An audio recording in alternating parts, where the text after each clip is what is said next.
Okay, welcome to Korea Talk, episode 26. Joining me is Peter and Lord Samuel of the Skrilla, as he not only won his bet, but also won the Lord bet. And then joining us is a special guest is Drexxin, who is the editor-in-chief of Esports Heaven. I believe Sam has something he wants to read to us. So this week we saw Korea win another international tournament in quite a dominant fashion. And I don't know if people remember this Reddit comment, but I really enjoyed it when it came out, and I don't think it got enough attention. So the Reddit comment goes as follows: "This is after Worlds. This is just after Fnatic beat Qiao Tigers, by the way." So No, Qiao Tigers beat Fnatic. Oh yeah, sorry, Qiao Tigers beat Fnatic. So that's it. LoL has become StarCraft. A team can go on a full winning streak in LCS, dominate the best teams from all international regions until they meet their first Korean opponent. At that point, the dream is over. Korean powerhouse won't even give them one win. Both OG versus SKT and Fnatic versus Qiao series show that after a full week preparing and analysing our best teams can have one close games. Not even win, but one close games. And then it goes from bad to worse in the remaining 2 best-of-5 games. The other regions can play their own little tournaments, pretend they're professional players, but they're like children in the darkness, good only for memes. Korea is miles ahead, and the difference between them and other regions becomes only bigger each year, and I doubt the West will ever produce a team better than the current Fnatic. I think it's oddly appropriate for how this IEM World Championship went down, basically. Just in case you thought it deserved more credit, it does have 2,996 upvotes, and it was gold twice. Yeah, so. Well, you know, I just like as a comment, right? Get lay off. I also want to say that I think it's an unfair statement to compare it to StarCraft, because if anything, I don't know how far back a lot of people even watching League have gone through the history of StarCraft, because as is, like most people have been watching League for less than a year and a half, right? So if anything, they're going back to StarCraft 2 and not Brood War, which makes it even a more puzzling comparison, because honestly, foreigners have had a better record of StarCraft 2 versus Koreans than League of Legends. And if anything, they are the far more privileged in that aspect. So making just drawing the stigma comparison there between of esports between West and East, just it doesn't even work. Well, I think it's such a dumb statement. Exactly. I think you've also got to remember most people are watching League for less than a year. I always think in the back of my mind, and then it's most people have been watching League for less than a year. I've never even watched a single game of StarCraft 2, mate. No. The only thing they know about StarCraft 2 is that it's dominated by Koreans. That's the only thing they ever think about the game is, oh, why would I watch that? It's dominated by a bunch of faceless Asian professional players. I'm watching robots play. Not only that, but their league is way more privileged in the fact that you can only have 3 Koreans show up at the best tournament, when legitimately right now you probably have an argument that six of the Korean teams are the top 6 teams in the world. Yeah, exactly. Where only 3 of them will ever be allowed to play at one tournament. The StarCraft comparison doesn't work, but I do just like the quote. What is it? Other regions can pretend to be pros, but they're like children in the darkness, good only for memes. I do like that comment. But what I think is worse is that it reinforces that belief and then multiplies it, because it's worse than people think it is. Because if you're taking the work ethic, infrastructure, and skill of 5 Koreans, it's multiplicative versus 1 Korean, because now you have a team of 5 people that don't have that same setup and the same work ethic and so on going against 5 people, and so what the fuck do you expect is going to happen?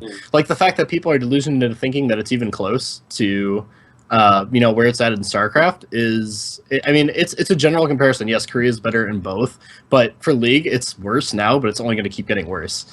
So, I do think that people are finally starting to lay off the whole gap closing statement, which is good, because it's literally getting broader each time. Yeah.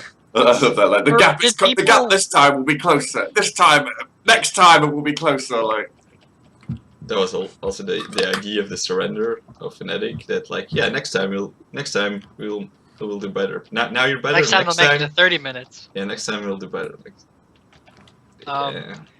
Do people? I haven't read any of the Reddit threads. I don't know if you guys have. Has anyone seen people talking about SKT being a good team in OGN? Yeah, the people have been talking about that a lot.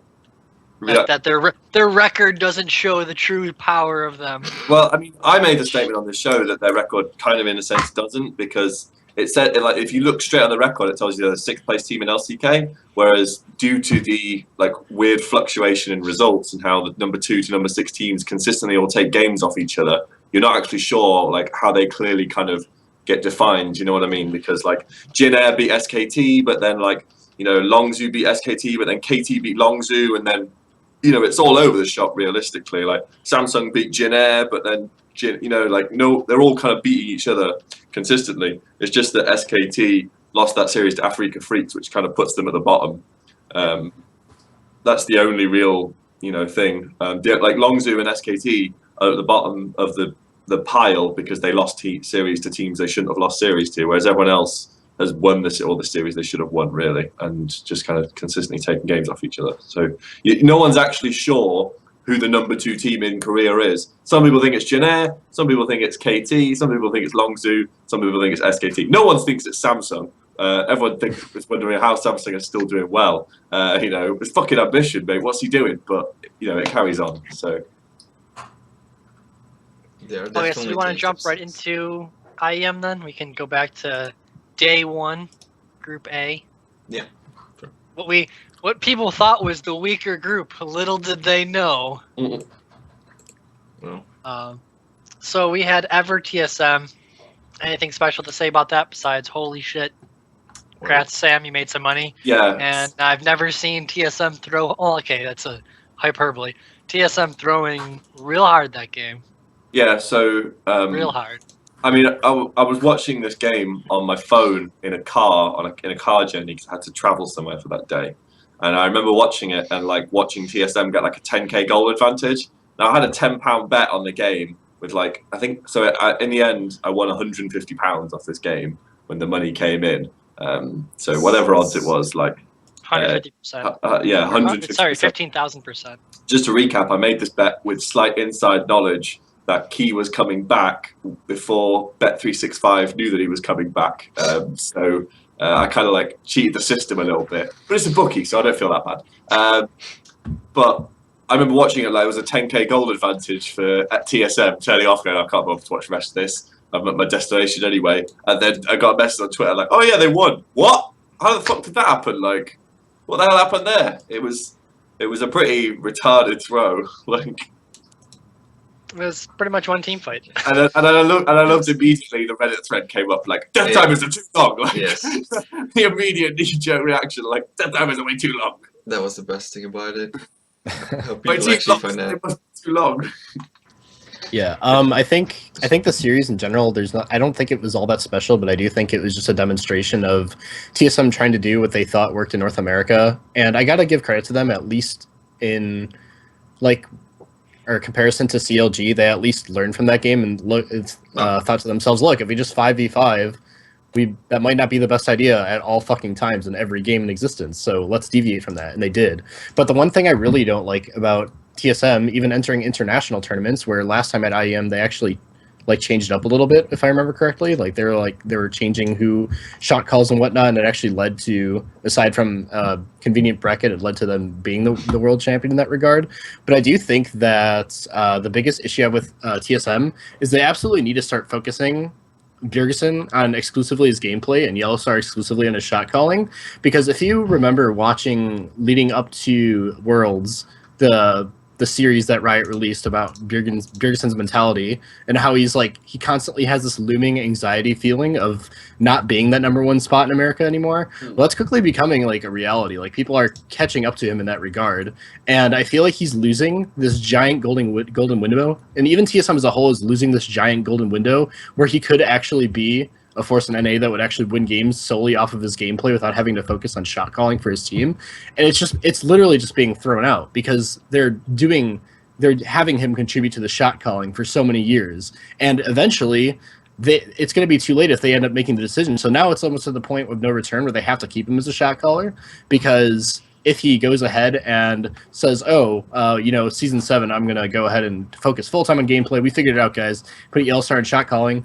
That his skill's going to diminish to the point, and the talent in NA is going to grow to the point where that's no longer going to be the like one-man army that Yeah. TSM had formulated before. So it's just a giant waste, and it's so fucking frustrating to watch. Even though I'm not a TSM fan, it's just like watching it is just so frustrating. The other issue I have as well is if you bring in Yellow Star and your players don't listen to him, and your star players don't listen to him and talk over him, and whatever. Who else could they bring in to take over the shot calling from Bjergsen in that situation? Like, if he's not doing it now, when's it going to happen? Like, you're going to have to bring in like the reincarnation of Martin Luther King or something to shot call in this game. Like, this is ridiculous. Like I don't understand it. Like, oh, so they brought in Yellow Star specifically for his shot calling. No one looks at him and goes, right, this is the all-star support player we need to win lane every game and smash the shit out of this. No, you bring him in to guide your team, and then your players go, no, fuck that, I think I've got a better idea for how I'm going to win this game. Like, I mean, there's already the problem of you situate Yellow Star, who's when he's at his best is a roaming support who will roam over the map and gank. Like, there's the old joke about Nuke Duck when he was playing against Fnatic and Scrims, and how much he would complain about Yellow Star being in mid lane, and like he'd want to rage out every game because he would like say why isn't the support player constantly mid and I'm getting and you're not pressing any advantage in the bot lane. Like, so you bring in a roaming support player with Doublelift who needs babysitting for the entire game, and then your team doesn't listen to him anyway. Like, what is this team? Like, It's a mind-blowing management of resources. Like, seriously mind-blowing. It's just incredible. Like, I always got the impression Bjergsen shot called out of like necessity and desperation, not out of like option. But apparently, like, he just can't let it go. Like, he just can't.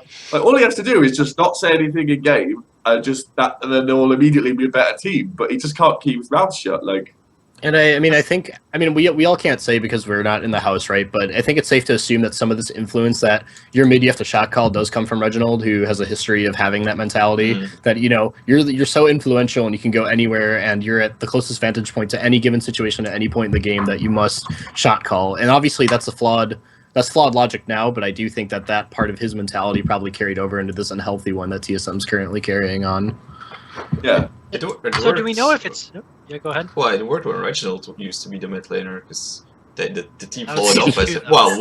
We're gonna wait. Context. Yeah, okay, but I mean, it worked the fact that he was the driving force behind. People don't realize this. When Reginald was a shot caller, like teams didn't really fucking exist in the same capacity to how they did now. Like, the strategy didn't exist. Okay, I'll admit. Like, when Reginald Korea got 2 spots that year at Worlds. Yeah, that's true. That's true. Like, when Reginald was the best shot caller in NA, yeah. Like, I don't know if you watched the NA Season 3 Spring Split. Yes, I actually don't think you consider that a professional league. Like, that was the most amateur thing I've ever seen. And then in the summer, the fact that Coast made you had finals. Team Marn. Yeah. Okay. And then the summer, the fact that Cloud9 were better, like, it was purely off the back of their shot calling. So like. Yeah.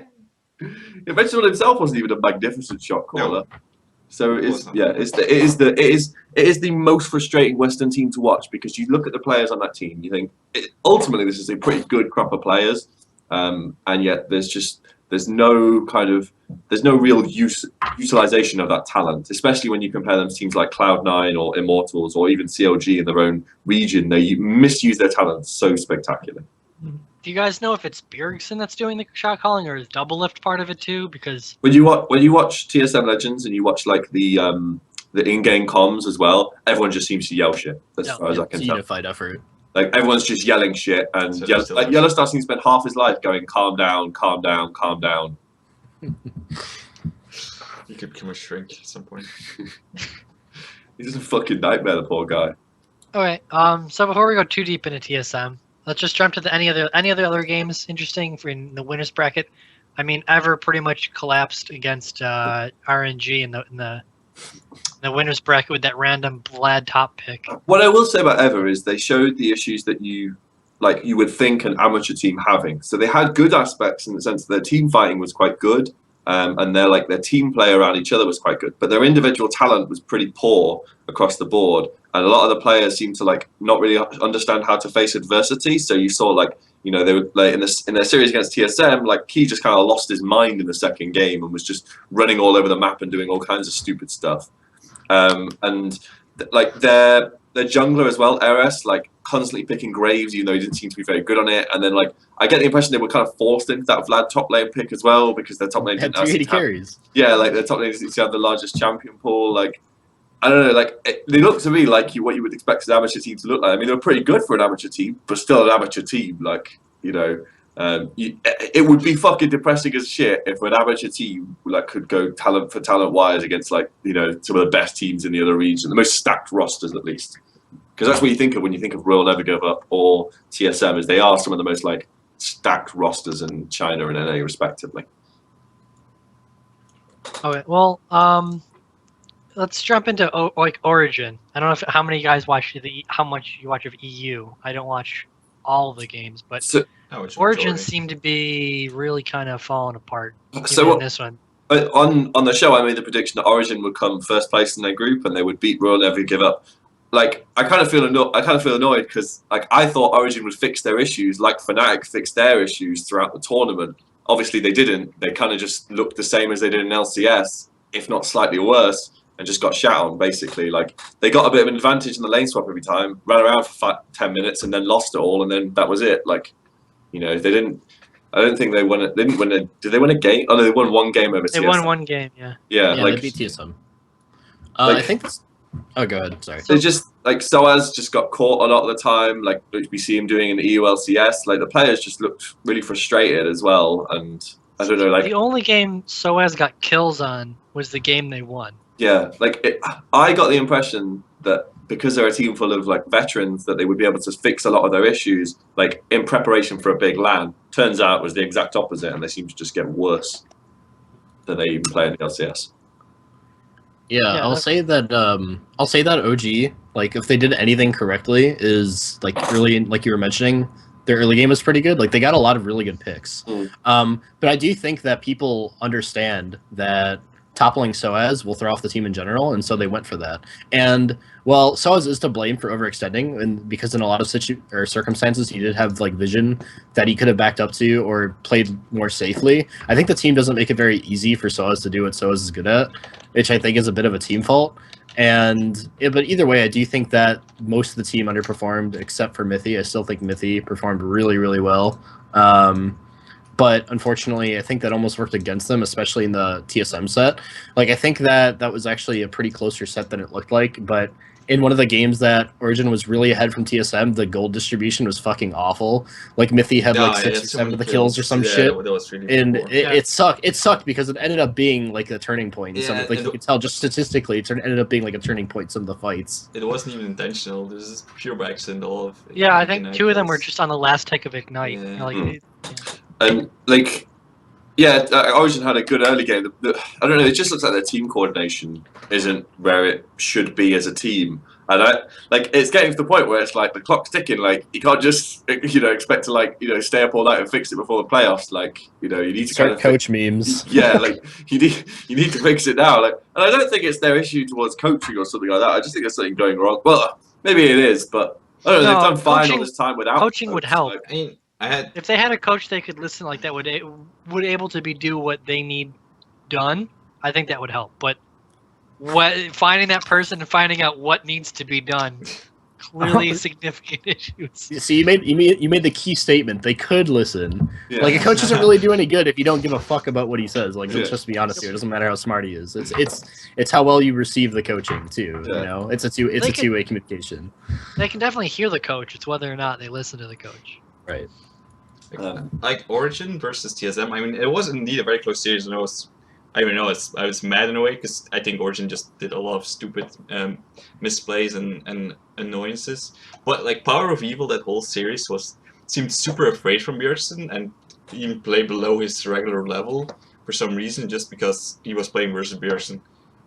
They had that game 1 where he was constantly scared, or game 2 when he made some stupid mistakes on the TF TPing in alone and just dying.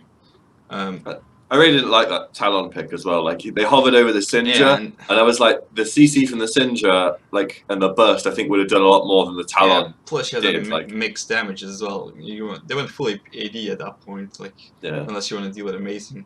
I think the sad thing is that because Soaz is such a liability often time, if Power of Evil doesn't ever step up, then Sven's always pushed alone. And if he doesn't itemize correctly, because I think game 1 was mostly lost because Sven didn't buy armor penetration, which was a big problem when you're playing versus a tank Nautilus with 300 armor. You're never going to kill that guy. While Doublelift could constantly just chip away at the front line. It's annoying that Origen always has to rely on Sven to deal this whole damage, and I mean, in that first game, that was pure setup. But normally you expect Poppy to be more of an actual threat in the backline, but Soaz was always just there, but not effective in team fights. Like you see, like even Duke or Korean Poppies do be way more aggressive and deal and have effect in the damage output. Well, Yeah, in it's the like SKT or versus Fnatic in the final. You saw Duke's Poppy like go in and kill. Like he could legitimately be a threat to both the support and AD simultaneously. Where you really didn't get that feeling from Soaz's Poppy in the first game. But he's not. I don't even think Origin have bad players. I just think that something's not working on that roster. Like you can't question any of their players individually too much because they're all like proven to be really good players, at one point or another. But it's just not clicking basically, which is causing like the individual play to look lower across the board as well. Because like Power Eagle doesn't have enough pressure in the mid lane, which means that their team can camp Soaz more effectively, which means that Soaz doesn't have enough pressure, which means it's all on Sven to carry, and obviously he can't do that every game, and he didn't have a particularly good tournament anyway, so that's amazing. No, it's not going to work for that team in that situation, I don't think. But hey, Will Never Give Up looked better than I thought they were going to look, even though they lost to Fnatic overall. I think if we're going to transition onto Will Never Give Up, I'd like to make a point on that because I think that a lot of people didn't expect MLXG to be as good as he was, which is weird because he did really well this season, even if he was rather mediocre last season. But he is so much better this year. It's actually crazy how good this guy is and how he can take the carry role. It's kind of like I think the distinguishing factor there is like if you make the comparison between Season 4 Clearlove and Season 5 Clearlove, where people thought he was like a shitter, and then I think something just clicked with him and he started doing really well. And then on top of that, you had Qiao Gu who could, perform really well and get... I wouldn't say he was like a really great mid laner, but I think he was a monster at making the best out of bad situations. Like if he was about to get picked off as Lissandra, he'd like flash ult in really quickly right before his last tick of HP would go off. But I think that Fnatic did a really good job at removing MLXG as the primary threat of their team. Like they continuously invaded his jungle and made sure he wasn't an impact. And kind of like how when he shut down the Darshan split push from CLG, that's like their crutch almost. And so when that shut down, it feels like they just like they kind of collapsed after that, and then it's just kind of RNG what they decide to do. Yeah, but it was weird. Like something happened to Spirit throughout that tournament, and he went from like he just started playing like really really well again. Like. Hey man, he's used to bashing LPL heads, man. It seemed like whenever he played an LPL jungler, he like stood up and was like, "That's it, I'm gonna carry now." When he went back to non-playing against them, it was kind of like, okay, he's just part of a team. Like he don't know whether he just like hates China that much or like whatever, but like he just couldn't. Like he was making plays with like some insane plays with Lee Sin and stuff like that. Like. It was like he looked really, really good. Like there was a point where like, this is why you get Spirit. This is why you pay him all that money. And then like I don't know. It was like, and it's as you said as well. Like I think Whoosh as well can be quite proud of how he played in the tournament. Like because like Chinese AD, obviously it's the old beef about Chinese AD carries, but like this guy looks like a legitimately good Chinese AD carry, which is something like I can't think of a brand new Chinese AD carry that came through in like Season 5 at all and was really, really good. Like. Nope.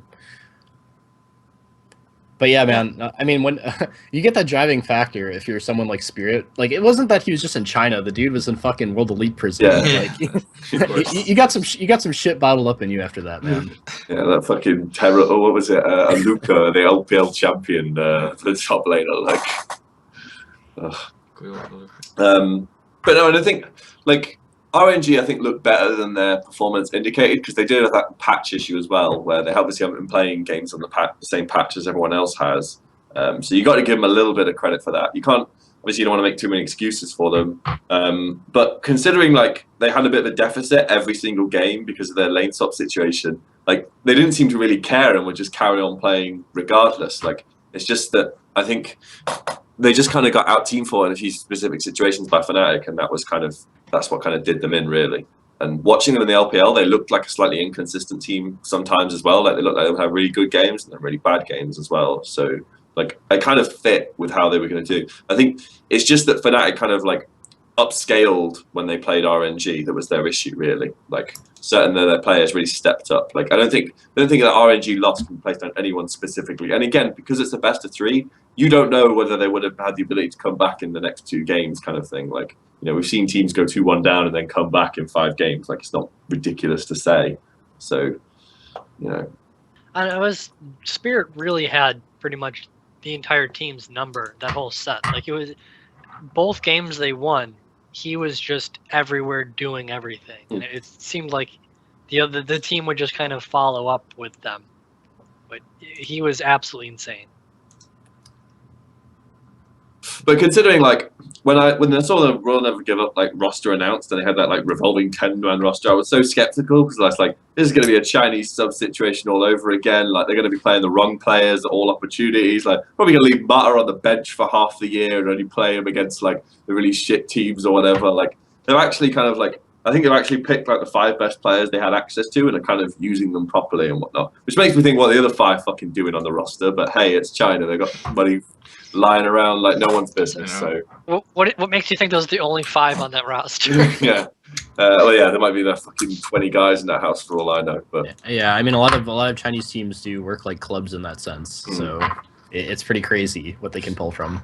Like they do someone visiting like Deft in the EDG house going, who's that guy? He's like, I don't know, just some guy who moved in here last week. He's played AD carry. Fuck knows. Perhaps even some NA teams. Yeah. So anything else to really say about RNG?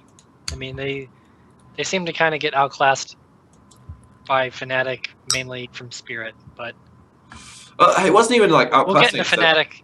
It wasn't even outclassing because I think MLXG overall played about as well as he could be expected to. I just think that Fnatic just kind of, I just think it was partly the patch issue and then partly like Fnatic had that many more games to kind of like improve throughout. Like let's say they both had played the same number of games going into that, like RNG would have won straight up. Like because if you looked at how Fnatic were playing in the series against CLG, they looked terrible. Like They did. So Yeah, that's true. like, and even the Fnatic players themselves talk about how they managed to improve throughout the tournament and that kind of thing. Like, Cly said in an interview, like, yeah, my nerve issues were really bad in against CLG, and they managed to improve for Qiao Gu, and then even managed to improve again for Real Never Give Up. Noticed. So, like, and he didn't play great overall, but at least looked better in some of those games than he did others. So, like, I don't want to say that, playing more games gave Fnatic like a massive advantage because it didn't. I just think in this specific context, It does help. it helped Fnatic more than it helped RNG because, and then the patch issue as well. Like, and then the fact it was 3 games, I can't even say definitively Fnatic are a better team than Royal Never Give Up. I think that they're probably about pretty equal overall. And I actually think China's kind of is better than most people give it credit for as a region right now, because I think most people have this impression that it's fucking terrible, whereas in reality it's probably pretty good overall. And the individual talent in the LPL is still really, really good as well. Yeah, I mean, you can't really knock them for names they have there. Yeah, there are still some shit players on some teams, but Yes. there's a higher level of individual talent, I would say, in the LPL than in either LCS. I would be quite happy to say that. Yeah. It's just that these teams, these players they have a lot of problems working properly together as a unit, really, and then they make confusing roster decisions at the same time as well. And they speak 2 different languages. Yeah, like, and then when you're watching like the RNG comms, like they're talking like 4 different languages, bonkers. Like, it's getting pretty messy for that team. Yeah. So do you want to move on to Group B? We can talk about CLG, and as the first team to go out, or you have a last. I just want to say one last caveat of Fnatic is that them playing the best they've played all year is actually pretty impressive for throwing in a new support on his first international stage. And I think it's actually impressive how this team comes out internationally almost every time. But I don't know if it's all good, like just because I feel like that should be consistently their performance, especially domestically. But I mean, it is still nice that they're able to do that. And I also, maybe it's like reaching too hard for trends, but it's always so weird how Fnatic comes with Reckless playing some fucking weird off-meta 80 carry pick every time. Like last time it was Kedin. I guess Jin's at least a little more traditional. Yeah, but with But Kennen, they it's so were weird. really, really bad. At least with Jin, they were a lot better. Yeah, I think The people Kennen thing focused on never that. worked. That Ken and AD carry pick a bit too much. I actually don't think it really had anything to do with their wins at all. Like I was all the time going, why are they not playing Ashe? And then I saw Reckless play Ashe and goes, well, maybe that's why they weren't playing Ashe. Like all the Kennen games were all just completely won by. like he would flash in, and ult, and then no, he would ult, then have to flash out immediately. Yeah, Otherwise, that down. was what he did with Kennen. Good ult there, mate. But yeah. So I mean, we're gonna still talk more about Fnatic, obviously, but with CLG, they lost against SKT in pretty dominant fashion. They kind of nothing happened for like 15, 20 minutes, and then bang, killed everyone. I don't understand how people thought that Darshan would be able to split push against somebody who's much better than him at the game. Like that's never going to work. You can't split push somebody if they're going to be much better than you and just wreck you in a duel every time. Like it was just stupid how far Bang got axed. Like we rag on Duke on this show a bit for like his inconsistent teamwork and stuff. When it comes to split pushing, he's still really good at it. Like he still knows how to split push properly, and like you can't get the level of top lane practice that you would need to play against an elite Korean top laner that Duke is. Like I mean, like Duke is now the only player, is one of only 2 players to win IEM World Championship twice, and he's done it with 2 different teams, and both times he's done it with 100% win rate as well. Like guy's a beast. Like. And both times the teams are pretty mediocre in their region. Yeah, and KTB went on to do nothing after the IEM. And also, like when he last time he did it as well, he was like a rookie player. This was his first ever fucking tournament international. He played like 2 games with the KT Bullets before. They were like, "Oh yeah, you go to IEM, we're gonna win." All right, fair enough. And he like won lane. Like I don't think Duke lost his lane. Like every time he would get behind in the laning phase due to their lane swaps, and then be a much bigger factor in their team fights and stuff like that. Like I don't know how that guy does it. Like it's fucking impressive. He does. I mean, I think the issues we've had with him throughout the season have had almost little to nothing to do with his play. It's been his cohesion within the team, and how they've worked, how they've played around Duke, and how Duke has played, kind of adjusted his game to work with SKT. But to go back to Zion Spartan is I think he kind of got really exposed in this tournament because like. What does the guy do other than split push at this point? Like he's not a new player as well. Like Zion Spartan's been playing since season 2 now. 3. Like he's in his season 2. Yeah, he's been playing since semi-professionally. That was GGU was still around. Like it was before that. He was on another team with. It was Team Dynamic. That was it. Yeah, team. Yeah, let's say. I mean, like Zion Spartan's been playing League of Legends professionally for 4 to 5 years now. Like if you're not. If you haven't got more dimensions to your play now, when are you going to get them? Like, I mean, it didn't even take Smeb that long to become good. Like, hey, if he prays to the skill fairy long enough, maybe one day he'll teleport on time or proactively and do something. Like it's not even skill though. It's like the threshold for what you need to be able to do to be at the top of an A is just such a low bar that he's never really had to do anything else. And that's the kind of shitty thing about it. And I think like that's leads to a problem that, I mean, it sucks for me because I actually am like a CLG fan. But I will always be the first to admit that they will never perform well internationally because their play is way too fucking scripted. It relies on if Darshan wins split push, then CLG works as this like robotic macro unit. But if not, then they just walk around with their chickens with their heads cut off. And Zion Spartan just cannot compete with top Korean top laners. That's it. Like he just can't do it. And so CLG, like they're pretty much fucking hopeless. And then like Rivington commented like, oh, people say CLG is a split push team, but they can team fight when it's needed. And that doesn't carry over internationally. Like that's the thing is CLG in the context of NA are doing everything they need to dominate NA. It's the same shit with TSM and past splits, but it will never translate. And so that's why when I was making that mention earlier, where I can at least respect TSM for making mid-tournament changes. It's because that's exactly what I'm talking about. Like, sure, they might not play that style as well, but they need to at least have some kind of adaptability and have like a plan B where they might not perform well, but they need to work on that.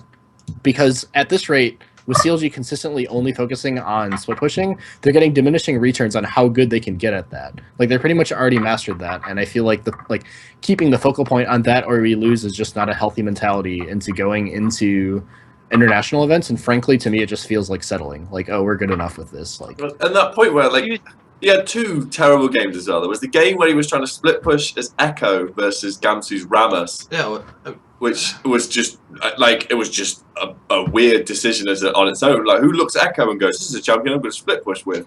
And then there was the other one where he was playing Vladimir, and he did that horrendous, one of the worst professional TPs I've ever seen, where his entire team gets aced, and then he TPs in, gets off 1 transfusion, and then dies. Like, that teleport was worse than we've seen Mickey use teleport. Yeah, and he's teleported in like 10 HP to get auto attacked once and die. Yeah, like it was. I mean, that one was legitimately bad. The Echo one, I think that CLG tunneled on. Oh, we can switch around Echo and Pantheon, and they won't know which lane they're going to.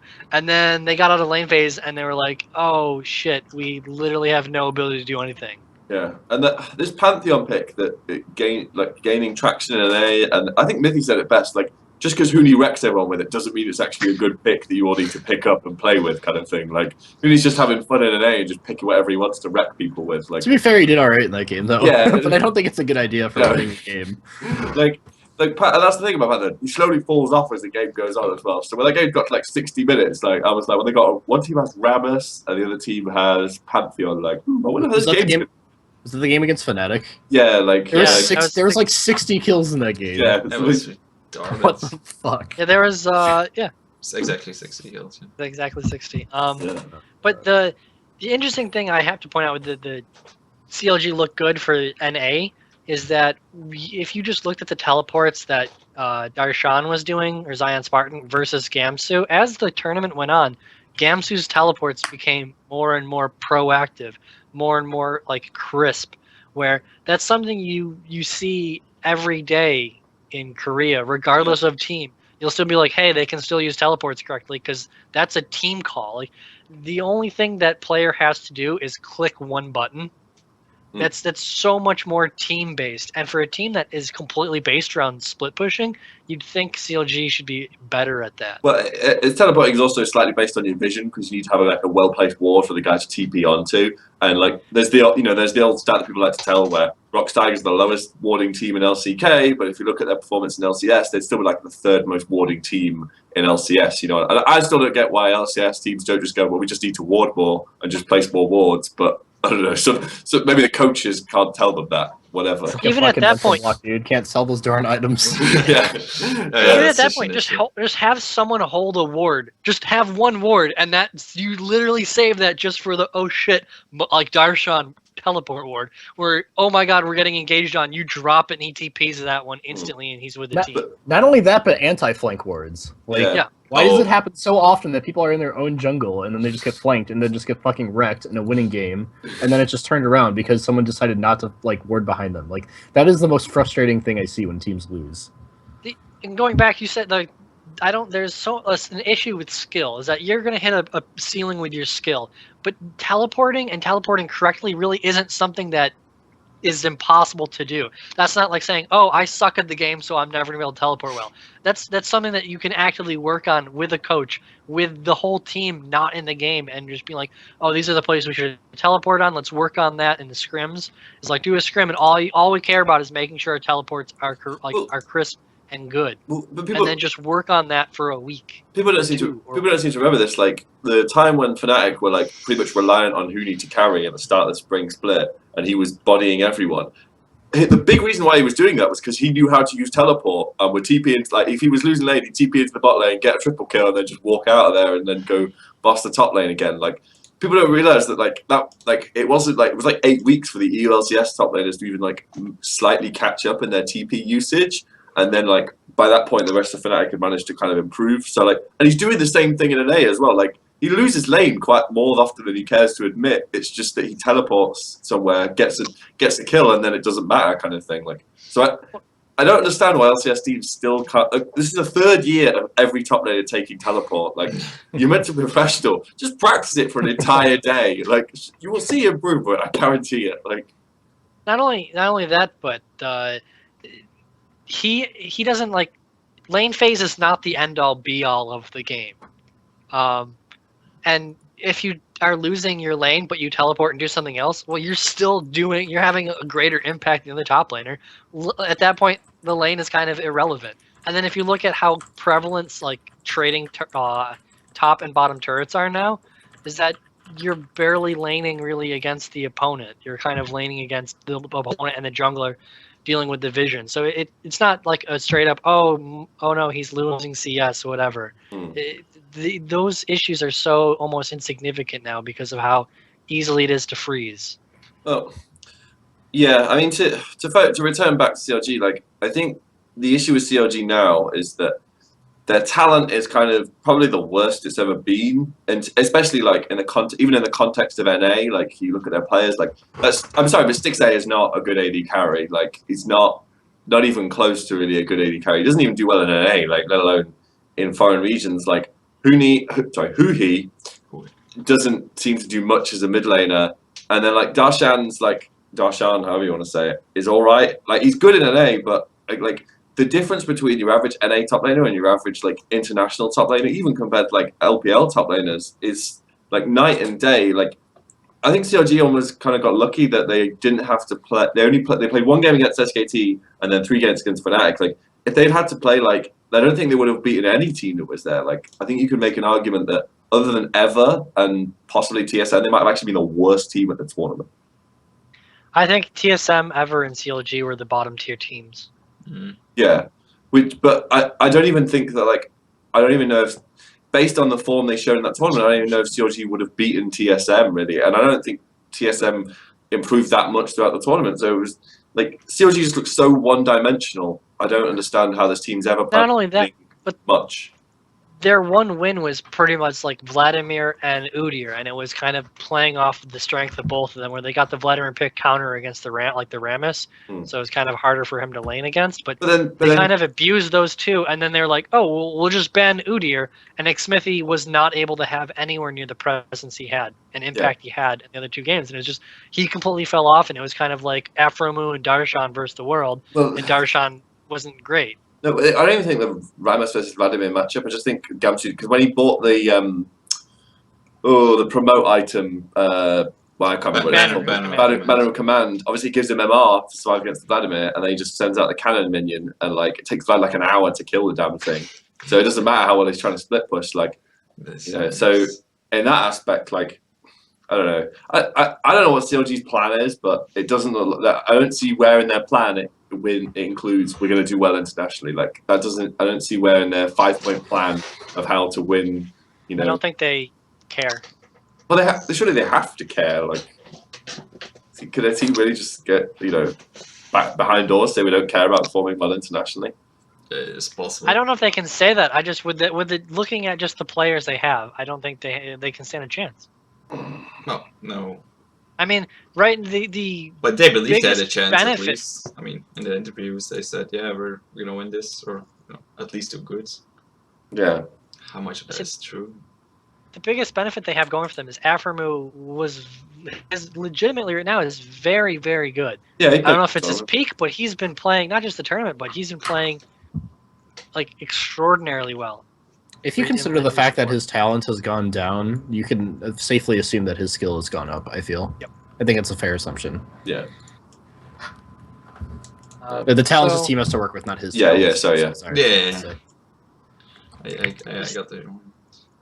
I'm sure we'll talk about SKT in a bit. So let's jump on to QG Fnatic and kind of talk about because they played each other 4 times. Which they went 2-2. Yeah, they went a combined 2-2, but because of how the bracket worked out, Fnatic came out overall.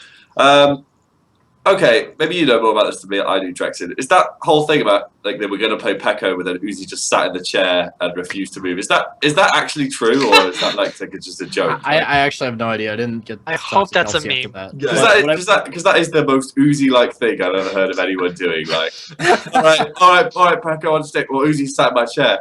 Oh, I guess you just have to play the games now. Like, I mean, I can't tell this guy what to do. Like, yeah, like.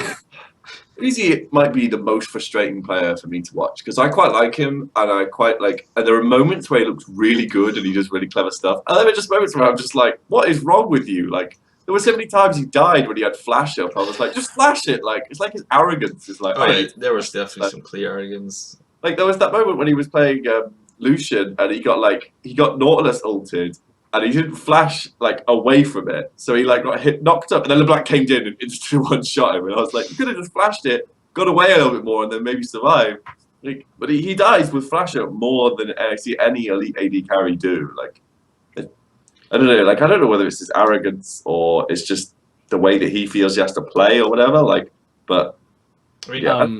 For me, it's just like my mind was in knots trying to find the logic in Qiao Gu's roster decisions, because like, you know, I wanted to say like, okay, maybe they just want to test using an international environment because it's like doubly beneficial by like marketing standards. Like they want more international appeal, so they're playing UZIs. But like if they were doing that, why not also play Dade? You know? Yeah. So like the logic is inconsistent there. So you have to rule that out. And then it's like, okay, well, maybe they want to get ahead in lane. That makes sense. But then they lock in the fucking Ezreal. And Peko is an incredible Ezreal player, and he plays the supportive role. And not only that, but I think every single game that Qiao Gu's won in China has been in games where TNT is in there. And it's not only because TNT is performing really well. I think it's just his team works well around it. Like when I was talking to Frosker after the event, she said that a lot of it was just due to the surrounding pieces synergizing better with him.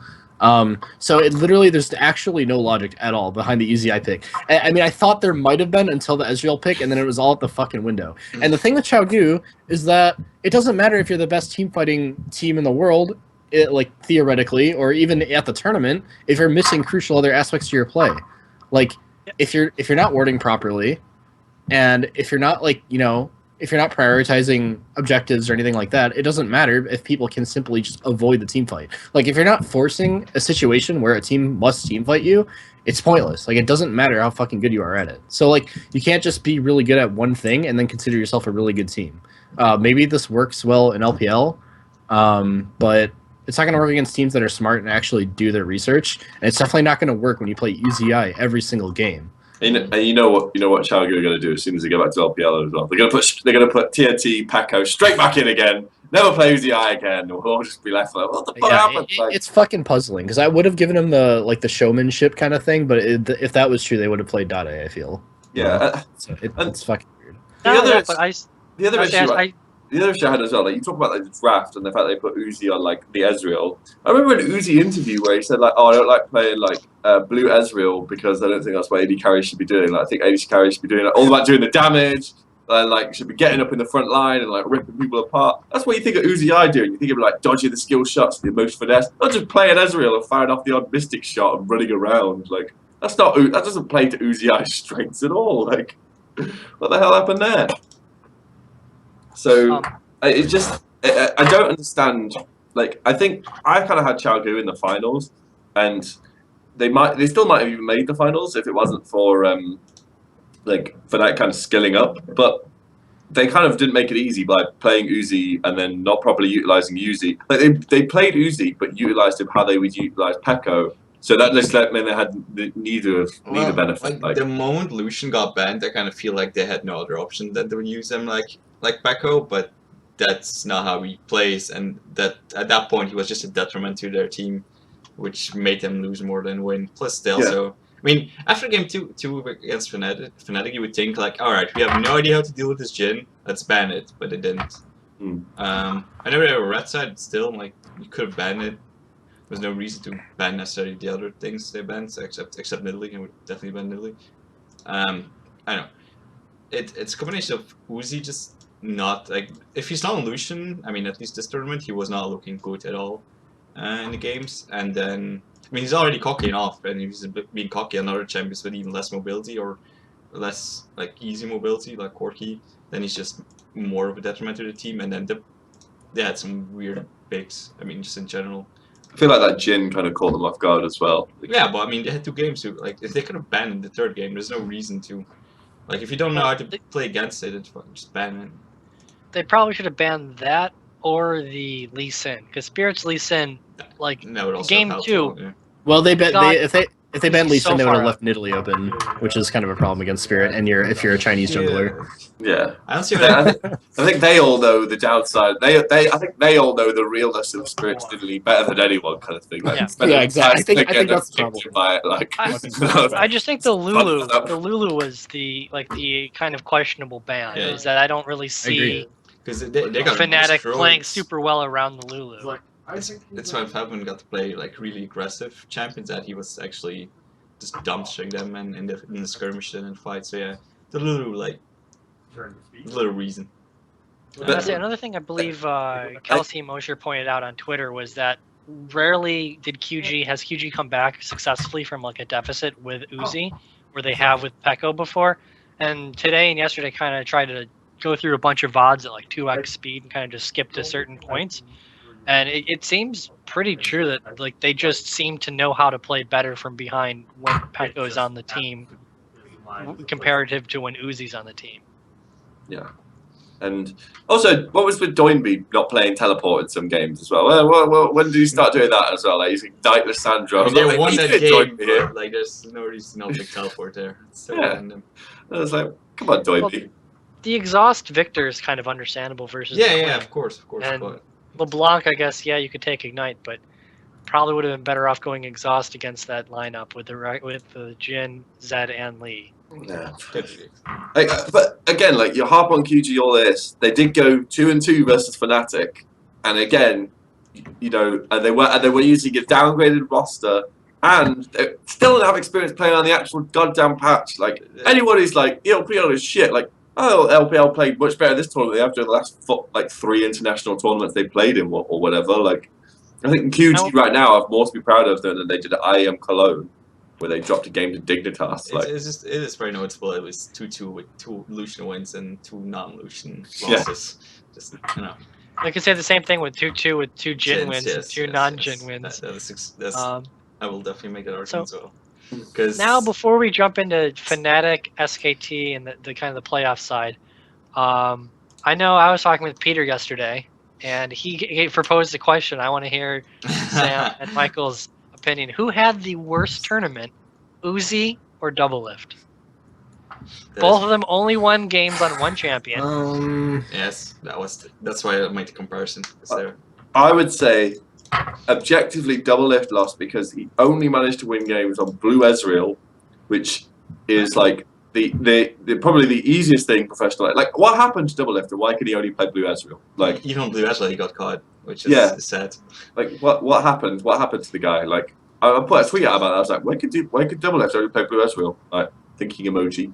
But then at the same time, like, this is Uzi's worst ever international tournament he's ever played. Like, normally he shows the fuck up in an international tournament, bodies everything in sight. Like, he normally plays shit in regular LPL and then bodies everything in an international tournament. This time, like, he just played the same as he doesn't play in LPL. I was like, where's his world's buff or whatever you call it? Like, it's their own kind of worlds. Yeah, it's the irrelevant worlds this time. Sorry.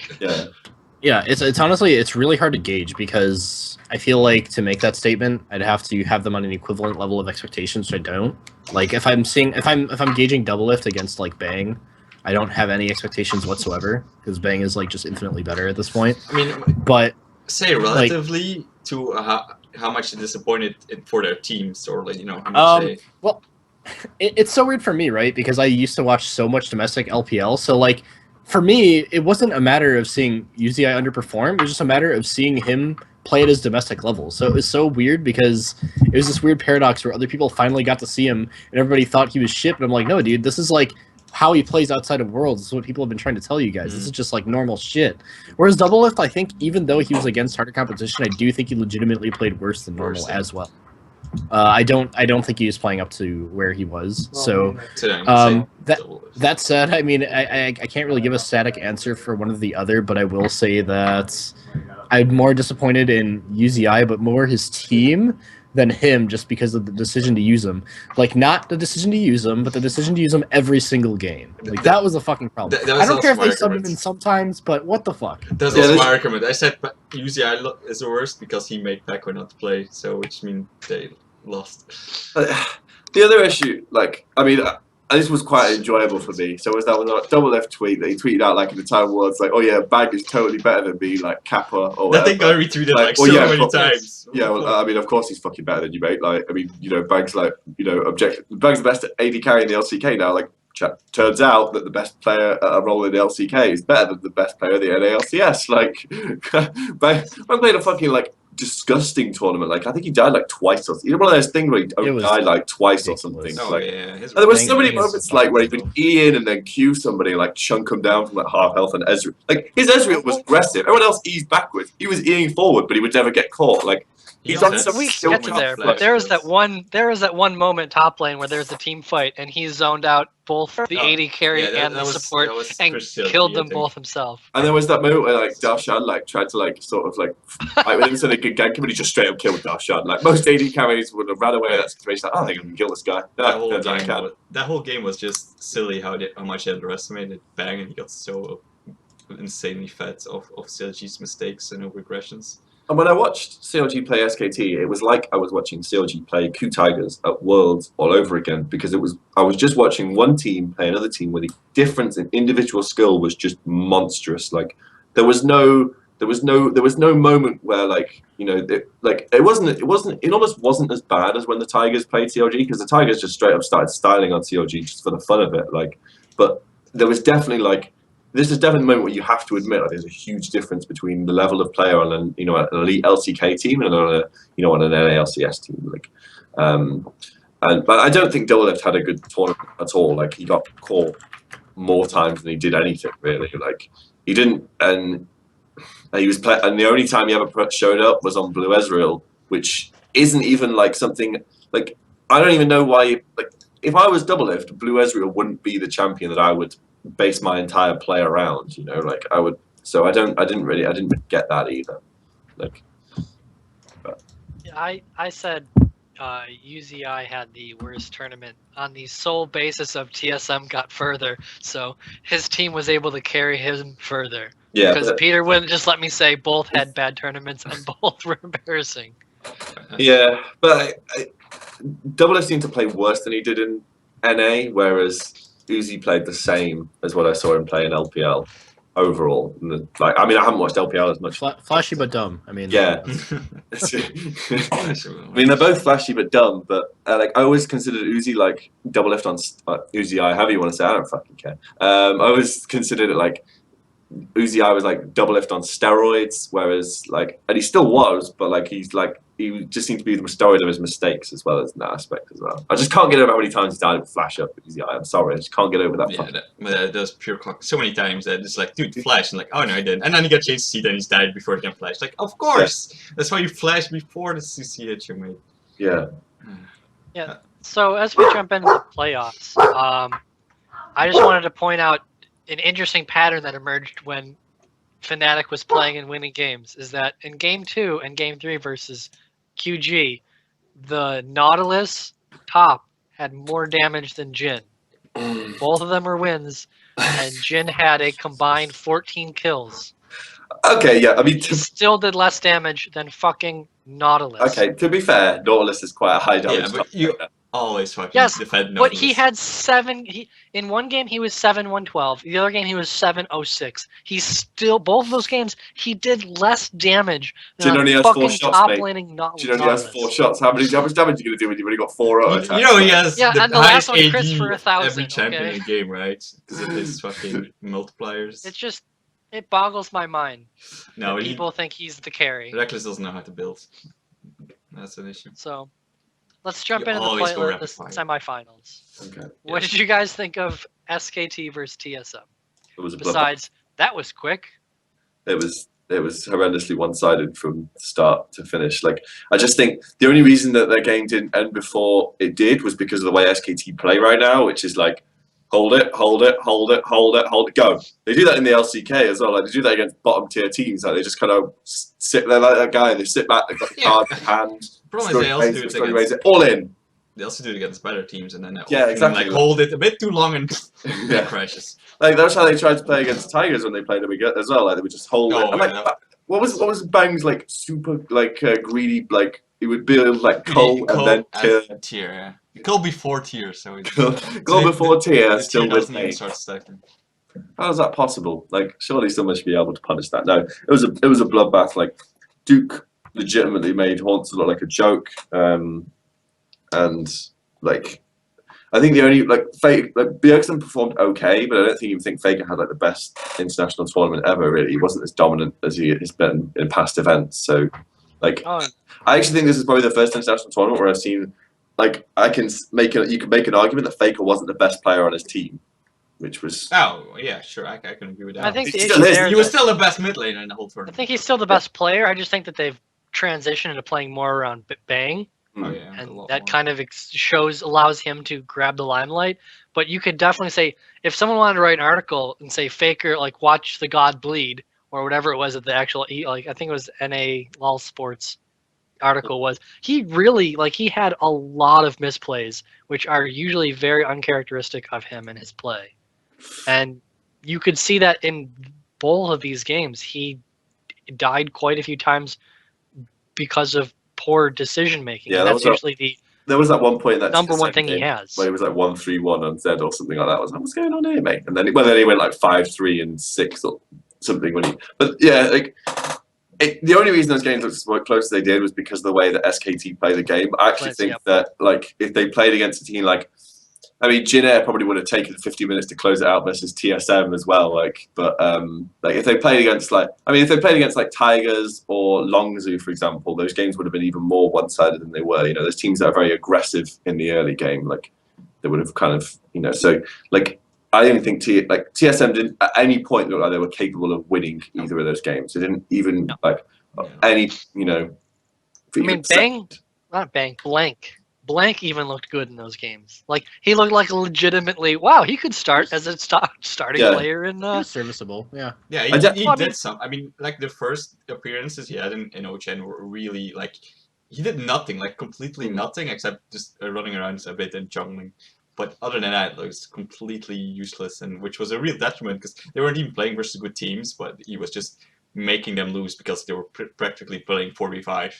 But I think in these games he was actively counter jungling, applying pressure, even ganking occasionally. So yeah, he's looking more serviceable, which is good because like he looked good in this series. Where normally he kind of looks almost a bit lost comparative to Bengi, where Bengi knows where he should be going on the map. He's just not always good enough to achieve what he wants to do when he gets to his destination. Yeah, and he can play Nidalee, which is good. Watching this tournament, I definitely understood Coach Koma, never question him again's decision to bring Blank over Bengi. I just was worried because he's done that before where he's played easy, who we probably should have played Faker the entire time. And I was just worried, but Blank, you know, Blank did look better than he did in LCK. I'm just hesitant to say that he's actually better than he is because obviously the level of jungle is lower in IEM Worlds than it is at LCK. Like, you know, that's saying something. Considering there's bubbling. Yeah, I mean, bubbling's, you know, an example, the lowest common denominator. But like, I still want to see like what happens when Blank goes up against Peanut or Chaser or even Crash or what's his name? Winged. Even when he goes up against Wing, like what's gonna happen then? You know, that's what I want to see. Like, because generally those junglers, like, they get in that ass, especially like, I mean, Wings is pretty good, you know, performance against. Yeah, I said Peanut, but I think it did. I hope it did. I said no when you said getting up in that ass. Peanut is the one and only true jungle that gets up in that ass. I understand why SKT are using Blank because I think Blank fits the meta a lot better right now, and is more what SKT need out of their jungler right now in this context. I also think just Bengi wants to retire, so they really need. His cheeks are hurting. He's puffed them out too many times. But yeah, like, and I think Blank's mechanics look pretty good as well. But I'm hesitant to call like Blank like, you know, a real like massive turnaround or anything like that because his level of play was so much lower. So you kind of, you know. I mean, that's what I mean. Like the fact that I would say he looked very good in that series was like, whoa, this is very non-normal for him. Usually he kind of just jungles and does his thing and then kind of helps out in team fights. Yeah. This one he was like, wow, he's all over the map. He's proactive. He's getting stuff done. When he straight up lost games for them in LCK, like that tower dive he tried to do on Smeb, where like Smeb knocked away one of them and just like and then flashed on Blank and just killed him under turret. I was like, okay, that didn't work out, did it? Like, so I think it's like another testament to how wide the gap is with SKT, because I feel like they are even they entered this tournament a little bit confused. I still think they're a good team, but it's very apparent they're trying to switch the focus on Bang to carry, but at the same time, it's still like, correct me if I'm wrong, but Faker receives more gold this season than last season, right? Like they give him a lot more resources. So I still don't know if they know exactly what they're trying to do with this team, and I feel like they're still in an experimental phase, honestly, until LCK playoffs. That's what it feels like. That does feel like that, because like they seem to mostly focus on Bang, but then right now Duke is also getting more. It's a bit all over the place.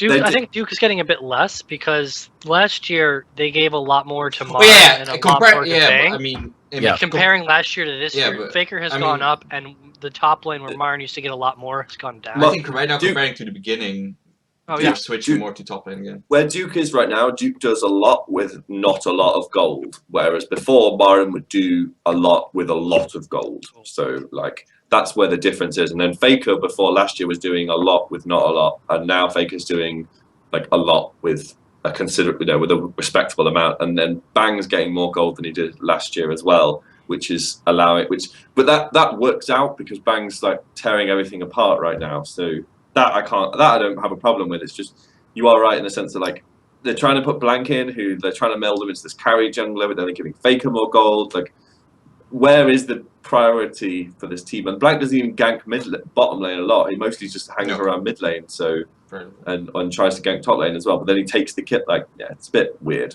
Whereas Bengi before would have ganked top lane and left the kill for Mara. Blank straight up takes the kill. He's like, "That's mine, motherfucker. Give me that gold." So I said the most impressive thing about SKT kind of changing to this kind of play is Bang, because the bigger issue we've had since we started was Bang never had to carry. He was the third carry, and he always was like, "Oh, did you not lose? Great, you did your job. Yeah. Like, did you not lose your lane?" We're now without Marin, with Duke receiving less gold, and Faker not playing up to like Faker standards, which is absurdly high. He really has shown that he is a great carry, and when he needs to, he can step up and carry, which he has done. It's also a bit of a testament to the skill on that SKT roster that they had in 2015. The fact that they can completely switch up their third carry into their priority carry, and it just continues to work in a context. Obviously, there's still growing pains for that team, and they're still, not. Sure. I'm hesitant to say they're going to, make a big resurgence in LCK domestic. I definitely don't think they can Not win spring. LCK spring. I don't think they have a real chance at doing that, but they have too much to catch up in the regular season, which means they would have to go on a massive playoff run. And I still think their playoff run could be good. As good as it can. I just don't think they can do what they did last time, which is win a best of 5, have it go to full 5 games, and then 3 other Tigers in the final kind of thing. I still don't think that's not going to happen. I think we're seeing the same thing happen last year in spring, where you just replace Tigers and SKT, and everyone's looking good, and then they meet SKT, or as now you meet Rox, and they like fall back down to earth and go, okay. And then there's another team that's, oh, look, they're doing really great, and they fight Rox, and then they go back down to earth. But I understand why they brought Blank, and in a sense, like I feel like they could have brought either jungler and they still would have won it. So it didn't really matter. Like I think I made a big deal about it here, so they wanted to get. I still had SKT even with Blank playing as bad as he did in the LCK. I would still have actually had SKT to win the entire tournament. So especially when you look at like some of the ridiculous things they did. So yeah, but also like it's very hard to play that bad again. Yeah. Well, let's jump into the other semifinal of RNG versus Fnatic. And Fnatic really, they came to play. And Spirit, again, like we were saying before, in the 2 games, he kind of went crazy. Well, we talked about this, obviously, a bit earlier. The issue for me was, like, I think the game 2, you saw the best of RNG, and then in game 3, you kind of saw the worst of them. And I think Whoosh looked really good on Cogmore, but then, like... I don't know. It was difficult to, like, it was difficult to kind of surmise. And again, like, you can't judge RNG too harshly because it was only a best of 3, so they might have been able to come back in 5 games. Like, obviously the script will now follow that Fnatic were the better team. I still don't believe they actually were the better team. I just think that they managed to kind of get the drop on them in the 3 games, really. So, I love Fnatic. I think RNG tried a bit too hard sometimes to force fights, and in which they were just digging themselves a bigger hole. I'm surprised they banned the Thresh over the Jin after what they saw. I think that was only in game 1. Yeah. I think that was just them trying to put Clyde, recognizing Clyde as the weakest link on that team, and really trying to put him in an unfavorable, like really trying to play on his nerves and his inexperience. Did they really even need to do that? I mean, yes, he had some great plays, but if you're going to But- look at the majority of his play, it was very lukewarm, if yeah. not bad. You also have to realize you're putting a bad support player on a strong support champion. Like, even if he is relatively a bit worse on it, in general, he's probably still going to do about the same things. And it's not worth it in comparison to banning out a champion you have no idea how to deal with, like Jin or even Fabden said. Even though I'm not sure you know we're playing. Did he play it against RNG? Yeah, he What? played a game 1 Oh yeah. where they pushed like tons of turrets down real quick. I also don't agree with this Zed prioritization at all. I still don't think Zed's a good pick, but No, but like also that Playing game 1 was just like they got so many skirmishes just outnumbered or just in favor of Fnatic. Just they were comfortable with what they had and they were just steamrolling through them and winning the fights before like Roar Never Give Up could ever yeah. group up decently. The main That was probably The main thing I would say about this Fnatic lineup is that the Korean dynamic duo they've got really improved and like really kind of improved their consistent level. Like Gamsu looked a lot more on the same page as a team. Like his teleports looked a lot better.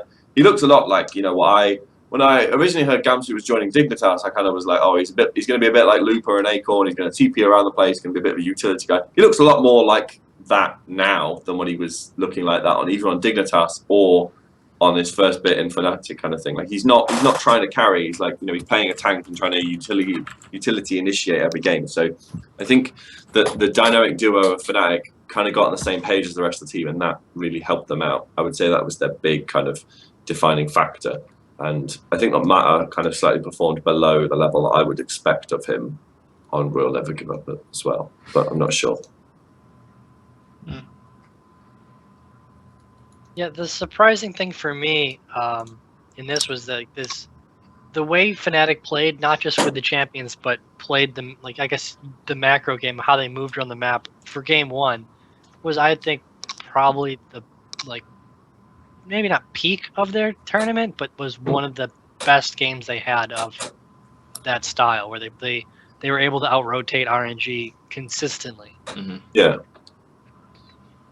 I watched that game also my phone on a bus and was like, wow, this game just... I stopped watching at the point because it was like, yeah, this game is over. Like, Fnatic was just out finding everyone Never Give Up like so fast and just were winning all the skirmishes before they could even do anything. It's like, yeah. The way they were able to play them so early. Yeah. So anything else to say about this, or? I pretty much said my piece on it. Just that I think Fnatic did a really good job at exploiting MLXG, and I think that helped a lot. I just want to reiterate this point. Like, China's not as bad as people seem to think it is. It's just. What are you talking about? No, They lost to Fnatic. That's true, but I think you have to agree that Fnatic was the better team in that series. Like, I can help it because they had more convincing wins, and even in their loss, they didn't look nearly as bad.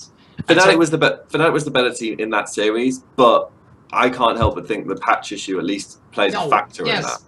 But that's not entirely I think the there's point. a ton of factors that are there, but Yeah. I mean, their turret diving was one of them. Yeah, Oh yes, there You were. see that both in RNJ and QG is that they chose a lot of poor turret dives even when they were ahead, which came out to be huge detrimental factors to them. Yes, Yeah. which was annoying because, I mean, yeah. I do like the fact that Chinese teams are kind of returning to their Chinese style of play that we saw in Season 4 and not trying to just blindly copy what Korean teams do. I do actually think that will, in the long run, benefit the region as a whole. But At least for spectators. Like, Yeah, it's like, annoying than sure. just being a shit Korea, dude. yeah, like just being more passive, like the bizarre passiveness that we saw with some Chinese teams playing at Worlds was mind-bogglingly annoying. Like the classic IG do nothing for 25 minutes and then lose. Like, what the hell's that all about? Like, That was their strategy if they didn't win the first Dragon fight. Yeah. just do nothing. We're fucked, boys. I honestly, that's one of the issues that I used to watch quite a bit more of LPL when I had more time. My bigger issue is just like looking at the Koreans they pick up. There's very little synergy between them. I mean, I guess with the Mata and Looper, you have kind of Mata to puppet master Looper and where he goes. But if you look at like all of the kind of how they picked up the players, there were very few that were like, oh yeah, I could see where that makes sense. Well, Even IG where they had Kakao and Rookie, you had to swap a new top laner in, and it just seemed kind of haphazardly, where there's like, oh, you have a big name and you have a big name. Let's put you two together. It's like, Well, it's not how it works. Part of that is just because the owner picks the players, and the Yes. coaches just have to kind of work with what they're given, really. So the coaches. I know, yeah. like that's my biggest, like that's the biggest thing that hits me. It's like, oh, it's so sad to see not talent wasted, but all of these talents together. That if they had the right lineup of Korean and Chinese, I think that they would work. A friend of mine made the point that he thinks if Chinese teams weren't allowed to have like subs, that this region might improve overall. I'm not sure about that one, but I guess it kind of, there are a lot of good players just sat around the bench, kind of thing, just waiting to play. So, Well, a lot of them. but hey. So, before we jump into this finals discussion, which probably won't take very long, there was a tweet I saw, and it was I believe it was a interview after the game with Faker and Bang, and the question was, Fnatic gave up early on the match in set 3. What do you think about that? Faker said, if it were us, we would have continued to hold on to buy time. And Bang said, that would be unimaginable in Korea. Fnatic typed have fun in chat in set 2 as well. I thought it was very different from Korea. To be honest, I wanted to replay, but found it awkward because we were winning. I think that right there is enough to summarize the different mentality that you have and was seen in Game 2 and Game 3. It's just completely different, like just whole thought process of how they see the games, not just how they play them. If you wanted to replay, they wouldn't have made their dinner reservations. Like, let's be honest. Like prior. That's true. But it just seems so like almost surreal to kind of encapsulate the gap isn't closing. Is that it's not even just how they play, it's just simply mentality that each player has. Is that if you look at Koreans, the drive to win and the thirst for victory is just not even close. Well, you to the see, scale you have. a part of me wants to say, like, I mean, let me go through this scenario with you. So if Vivian's feeling a bit frustrated, should we just like by like force of habit just types like /FF in a thing, and then they all kind of just jokingly click yes on it, and then they kind of look around and go, "Well, I thought you were going to click no, and I thought you were going to click no." Like, oh shit, oh shit, better we like, guess we actually surrendered it. Like, I mean, they weren't going to come back, so They were not. That game was over. like Koreans always do that thing where they always say like, you know, oh, you got the MVP vote, so how do you think you played? I think I played terribly, and it was only used by teammates carrying me that I was able to come through. All right, teammate number 2, how do you think you did? They all say they played terribly, and they all say that they only managed to come through. There's a few moments. There's a few moments we've seen differently, and one of them was Arrow this season, where he says, "Yes, I played with a Johnny. Yeah. He's on my team. I will not compliment him and say I was worse because I can't physically do that without throwing up." But like this, so I mean, I guess that's part of like just that sort of that like classic Korean mentality of like, oh yeah, you know, we would have absolutely believed that we could have won the game in every, you know, in any moment and whatnot. But like, well, that's not even about winning. It's just simply we would have continued to try and struggle to win. Yeah, We would have at least fought until they actually killed us. Yeah, I do say I think that game probably would have been over like the next 5 minutes at most. If, oh, it was way over. They had Baron, and it was the lead they had was clearly insurmountable. Yeah. See, this is the beautiful mindset you guys are missing following Korea instead of China, because it's the polar opposite for China, where you have TBQ thinking he's like the hottest shit out of everybody, and he's like the odd one out of this like 4-man fucking amazing squad of players. And he's like, yeah, I think I'm the hottest shit. Like maybe Clear Love's as good as me. I don't know. It's great, man. I love that interview I read. I was like, what world do you live in, TBQ, where you think you're the best jungler in China? Like everyone's telling you you're complete shit, but you're like, no, I think I'm the best. Like they just don't realize my greatness. Like he just has like the most privileged teammates of all time. Like it's great. It's just fucking perfect. I mean, I don't follow it as much, but I do try and catch whatever articles I can read. And usually, I saw that because I believe Kelsey either wrote like was it in her article or was it a retweet she had where she was talking about TBQ, because she has some hilarious articles that she finds about China that are just gems to read. Well, the old one about the old M3 where Dade was like getting really pissed off that his teammates were smoking in the house, and then the hygiene was really terrible, and then one of the teammates smashed up the cooling system in the house, and everyone was sweating balls off, and he got kicked off a team for poor hygiene. You know, we've all had the stories. Like, I do sometimes sit there and go, "This can't be real. This can't be how I'm real." That's why with that whole Uzi thing, I was like, I can't believe that. Like, I'm actually believing that somebody would just sit in a chair and hold it hostage. Like, well, I mean, this is the same team where Insect jumped off of a second story building, broke his leg. He was like, "Well, because I can't play for a while." Insect and Swift are the most Chinese Koreans I've ever come across. Like, I think they have, like, they've got there and been like, I've just decided to change my nationality.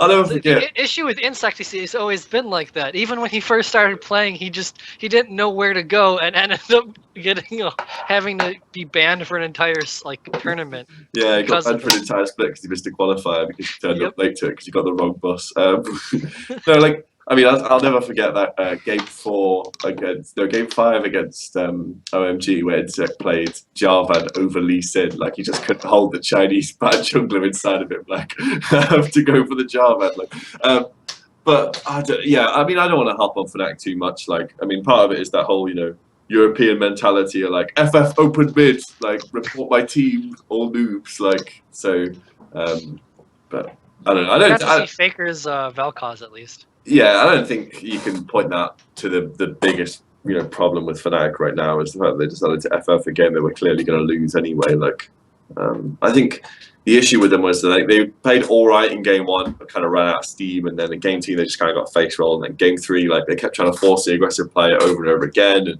because SKT play a very reserved style, they just capitalize on the mistakes, gain a bigger and bigger advantage, and then turn on their win switch. And then obviously the game's over. So I don't want to hop on Fnatic too much for that. That's a Fnatic fan. So. The interesting part about Fnatic is we saw really high highs from them and pretty low lows in one tournament and within one day. It was very interesting to see how, yes, they definitely improved the most over the entire weekend, but it still kind of was very hit or miss. And the fact that they played 7 weeks of the LCS, if they won one game in the finals, they would have played as many games they have all spring split as they did in IEM. Well, just as an interesting caveat, Reckless and Spirit are the only 2 players to reach 2 IEM World Championship finals, and both of them have a 0% win rate in the IEM World Championship finals. Nice. That is true. So that is something they can go home and share. As like we're both 2 times IEM World Championship finalists. Both of us have never won a game in the IEM finals. Like, I think it was. I don't remember who it was. I think it was Peter. You retweeted it, or Sam did. Someone tweeted that if SK Telecom beat Fnatic in like under 40 minutes, Fnatic would have lost in a quicker than they lost against KTB. I think it might have been a high M score. Who knows? Like, I mean, KT. I thought that was very hilarious that they had to. Fnatic was once again lost in IEM finals, but this time even quicker. Yeah, I mean, this tournament was very similar to the 2013 where KTB come in, they win, they rock everyone. But then in a sense, like SKT were more dominant because there was that game that KT nearly lost to IG until IG did the most IG Baron throw I've ever seen. Like, people were calling them DIG for how they managed to throw that Baron in that 2013 World Championship. So yeah, like, I don't know, the tournament left me wanting more. I wanted to see more Korean teams play foreign teams. I kind of got a bit annoyed that like they didn't invite the best teams in the region, but then that was kind of unavoidable from the perspective of ESL. So, I mean, outside of the teams, because I think we already went over. I thought the teams are pretty understanding of how they got here. Yeah. It just kind of was like, oh, here's a little teaser of what international play could be, and then it's gone. Yeah. So I did get kind of a bit annoyed with that one, but I suppose there's MSI coming up in like a month or something. So. I know, but no, it's way longer than a month. Is it 2 months? I lose track. It's after Origen is done, and we're only halfway. So, well, we're a bit more than halfway now. Well, 1 week, okay. Yeah, you have still playoffs as well, which is not. Plus, they do that spectacular career thing of finish the final and then next day MSI. Oh, yeah, that's probably gonna be the case. So. Oh, you won the final. Get on a plane, mate. Oh, for fuck's sake! Like, it never ends. And then as soon as they finish MSI, right back to Korea. You've got to start the season again. Oh, for fuck's sake! Like, no rest for the wicked. The rest for the Koreans. But yeah, overall, I would say it was a pretty good tournament. The interesting thing I had was we complained. Yeah. It was just. I would have liked to see a team like give Fnatic a little bit more. No, sorry, give SKT a little bit more of a fight. But then I don't know if there's any foreign team that's really capable of doing that right now. So it seems very rare right now, considering that they had most of the top teams. Like maybe Vitality, HDK, G2, or Immortals could have taken. I don't even want to say they could have taken a game off SKT. Like I don't even think they could. I don't know what you think, Drexxin, but I mean, it's not even like Fnatic was poised like to be in a bad position here. They have Spirit, who is overperforming more than he has the entire year against a rookie jungler, essentially. So that's like one big advantage they could have had, and it still was a 3-0 blowout. yeah. I mean, so that was a little bit disappointing, but at the same time, I guess in terms of who reached the grand finals, it was probably the best given possibility if you consider the narrative of the whole around the Game 5 last year kind of thing. So it kind of worked out pretty well that they got there, but I mean, you can't really help it if one team is so much better than the other that it's a crushing defeat. So I will say that I actually think the biggest issue Fnatic have right now is the fact that they don't have Yellowstar on the roster. I actually think that Gamsu and Spirit have actually throughout this tournament managed to actually kind of counterbalance Reignover and Huni quite well. So I think that because there's that whole rumor that Yellowstar might end up rejoining Fnatic if TSM doesn't do well in the playoffs. Like if they actually manage to reacquire Yellowstar, I actually think they probably could be just as good as they were last year. I just think the biggest issue they have is that Kalai is such a huge weak link to the team, and then their shot calling isn't as good as it was last year. I actually think I mean I say that Huni's better than Gamsu, but I think the Spirit is better than Reignover. So overall it balances out. So I just think that the main issue is just a support role, really, and they're missing their big old team captain. And it's a big one, right? But at the same time, you can't have asked for a much better performance for someone who's brand new to international, let alone fucking LCS. You know, he did well enough. My issue with him was he had some good plays. But then I would just watch him, and the next team fight, he'd be such a liability where he would Alistair headbutt and Lissandra with ult and Zhonya's into 4 of his teammates. You can't do that. We've seen in LCK, Gorilla on Alistair be able to knock up a Lissandra as she's coming into the team and blow them up before they can ult or Zhonya's, and just seeing the massive difference.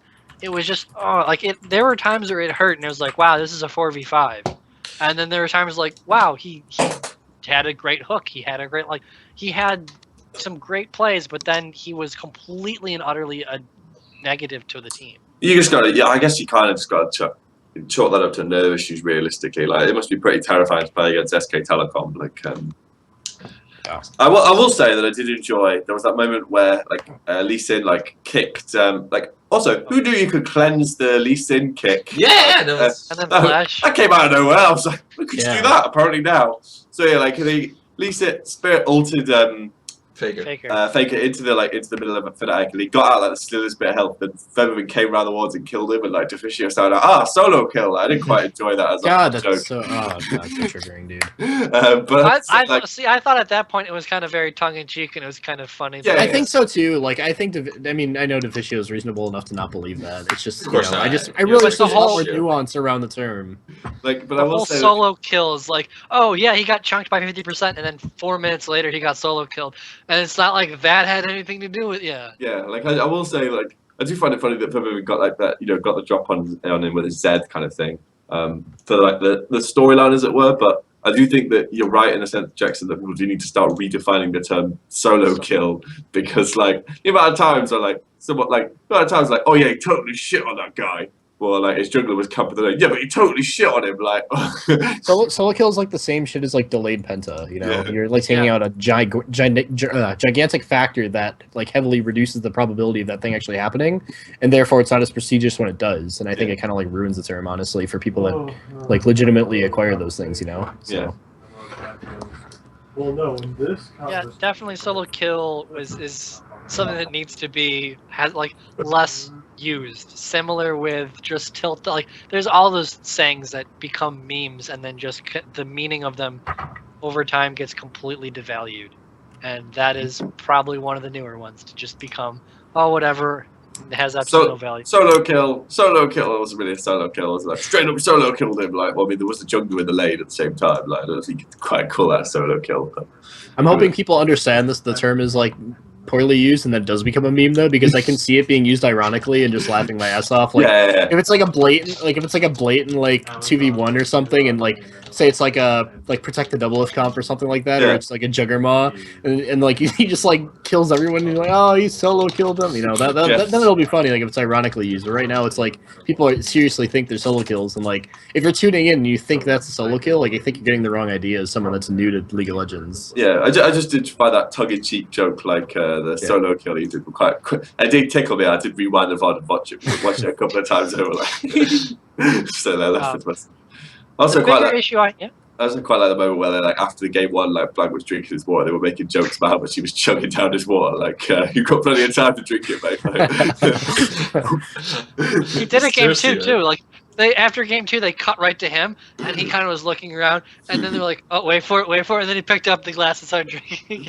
I also find it funny, like Wolf's poses, like pose game is like massively improved as well. He's doing the whole this side almost. Oh, yes. Like people are finding point out his like gangster hand signs that he does. Like he's quite a character Wolf as well because he had that leaked chat log he had with that guy where he was talking about American women when he went to MSI and he was like, "Oh, American women, I could see them from the hotel in their bikinis." Like it was amazing. Like he's such an OG Wolf. Like, and then you have the pictures of them on their Hawaii trip. yeah, the other funny one as well is OQ.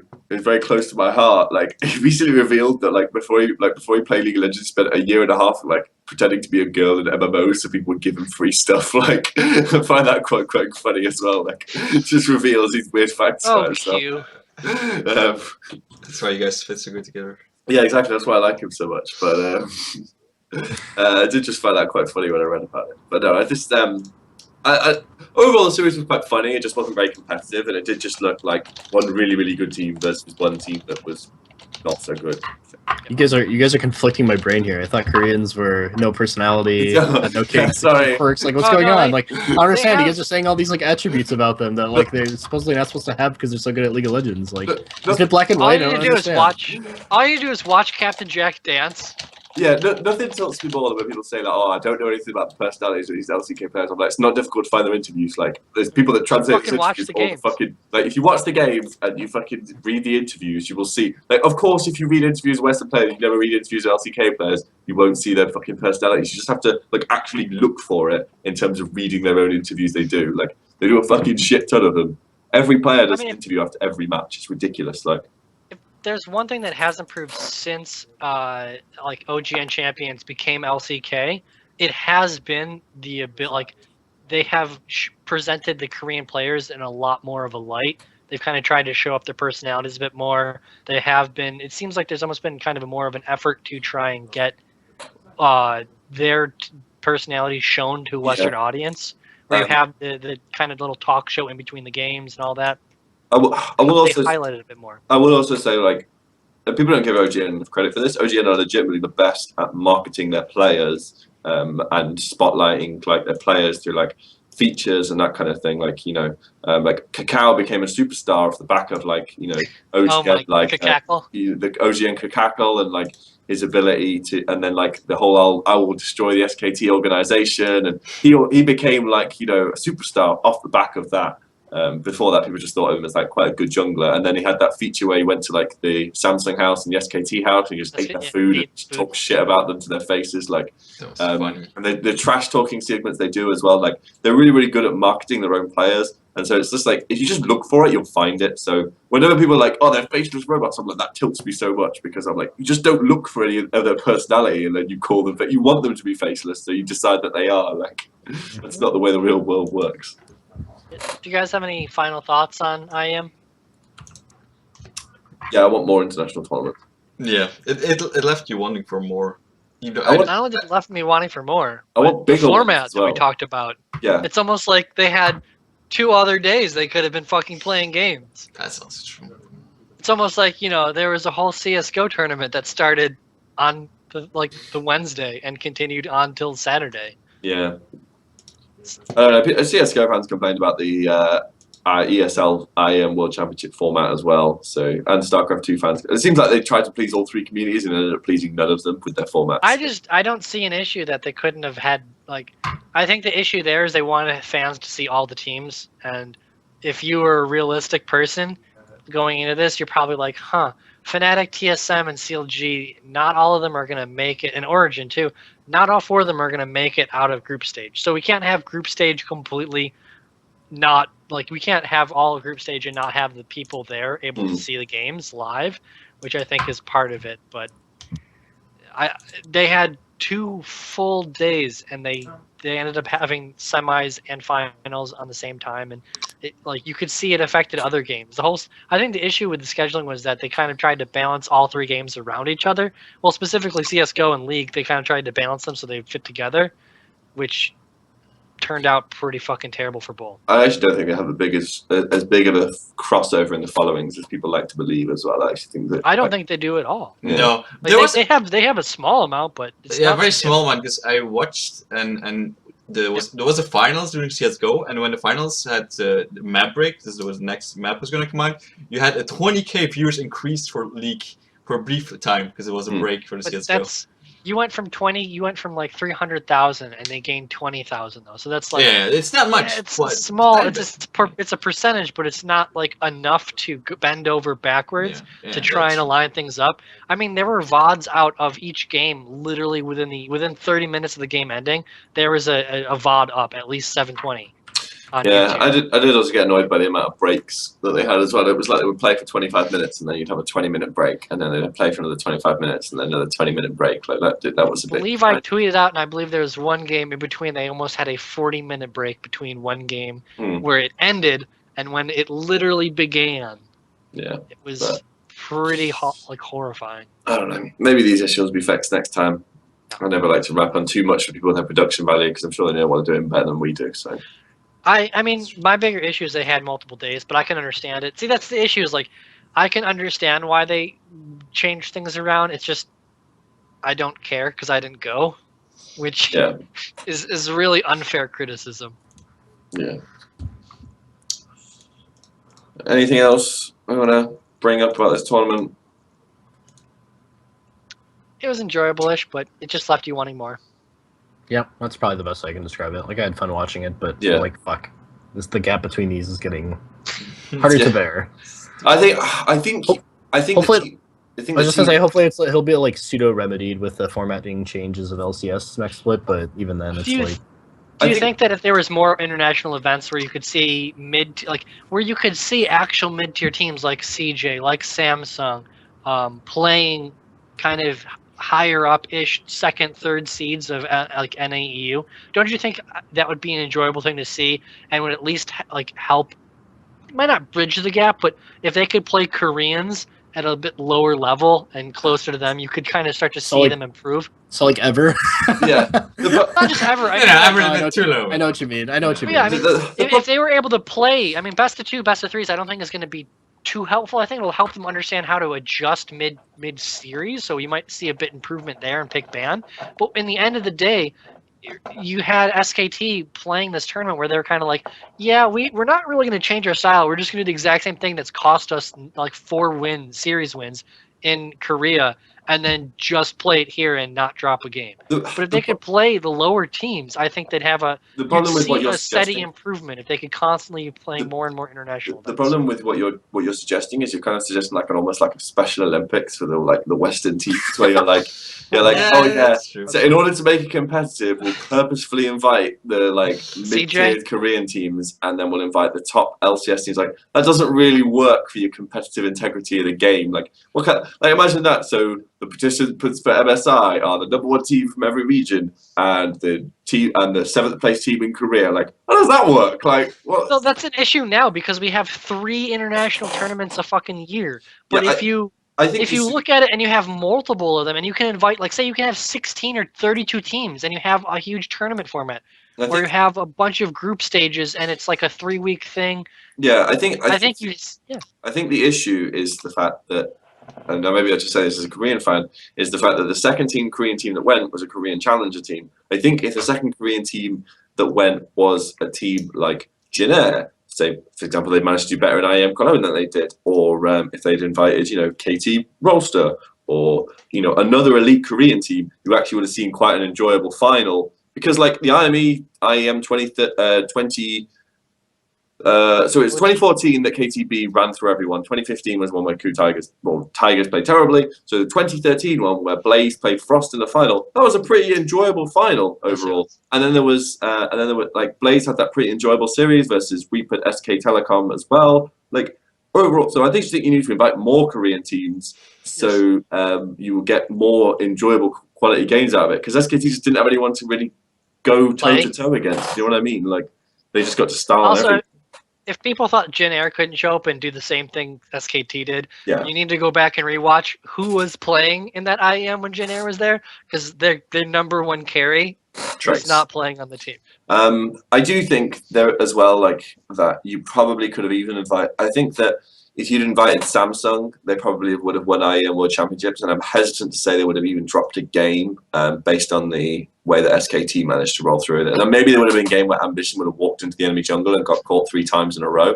But I still think Crown would have completely dumpstered whoever he played, though. Yeah, and then I also want to say, like, maybe this does sound outlandish. I also want to say, well, how would CJ have done in like that international tournament, even with like BDD, the ultra rookie, like, you know. CJ, I think would have had lost a couple games. I still don't really doubt that they couldn't have won it.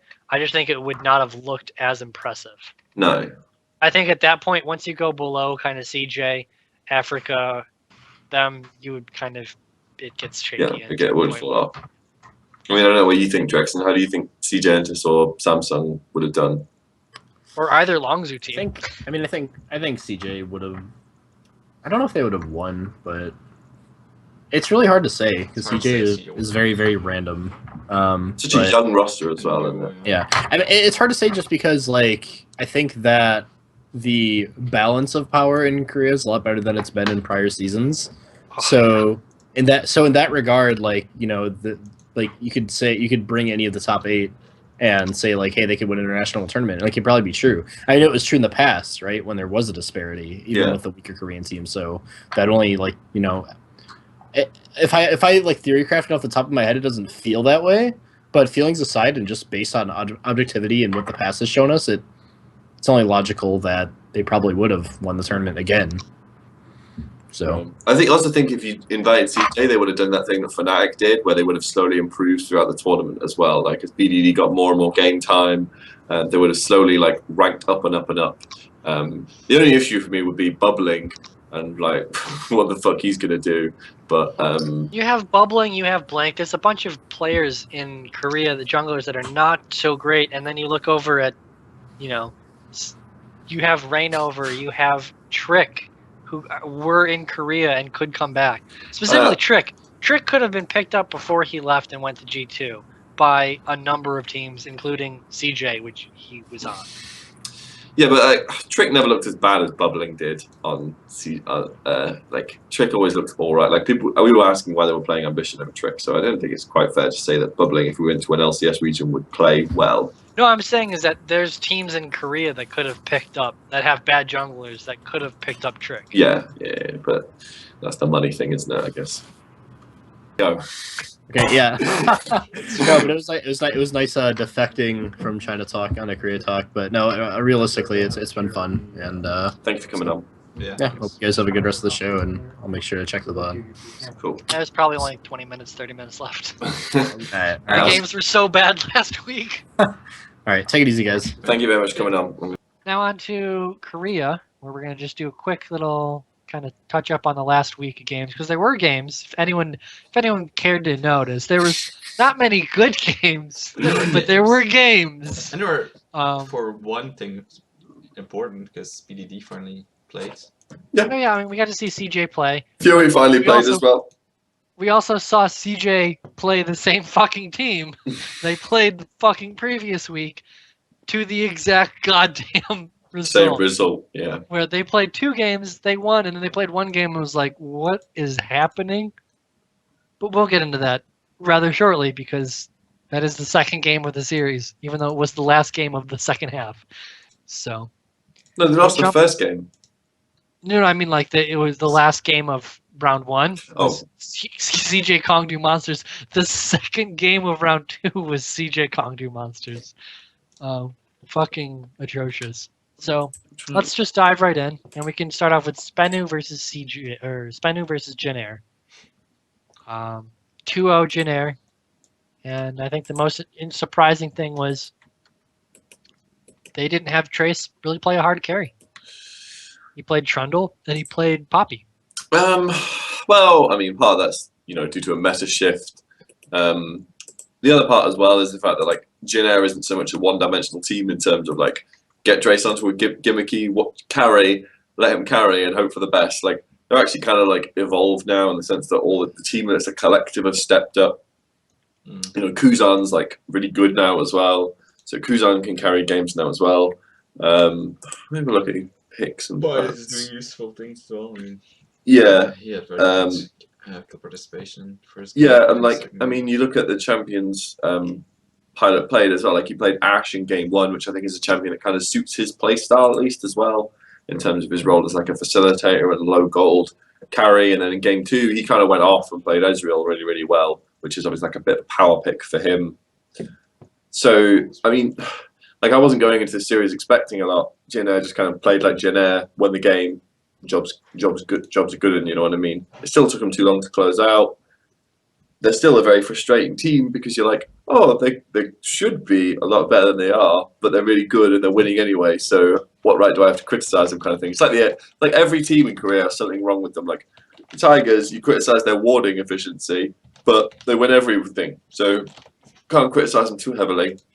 And then with Jin Air, it's like they should close out games faster, but they still close them out. They never throw them, so it's like you can't criticize them too heavily for it, can you? Kind of thing. They just take their time doing it.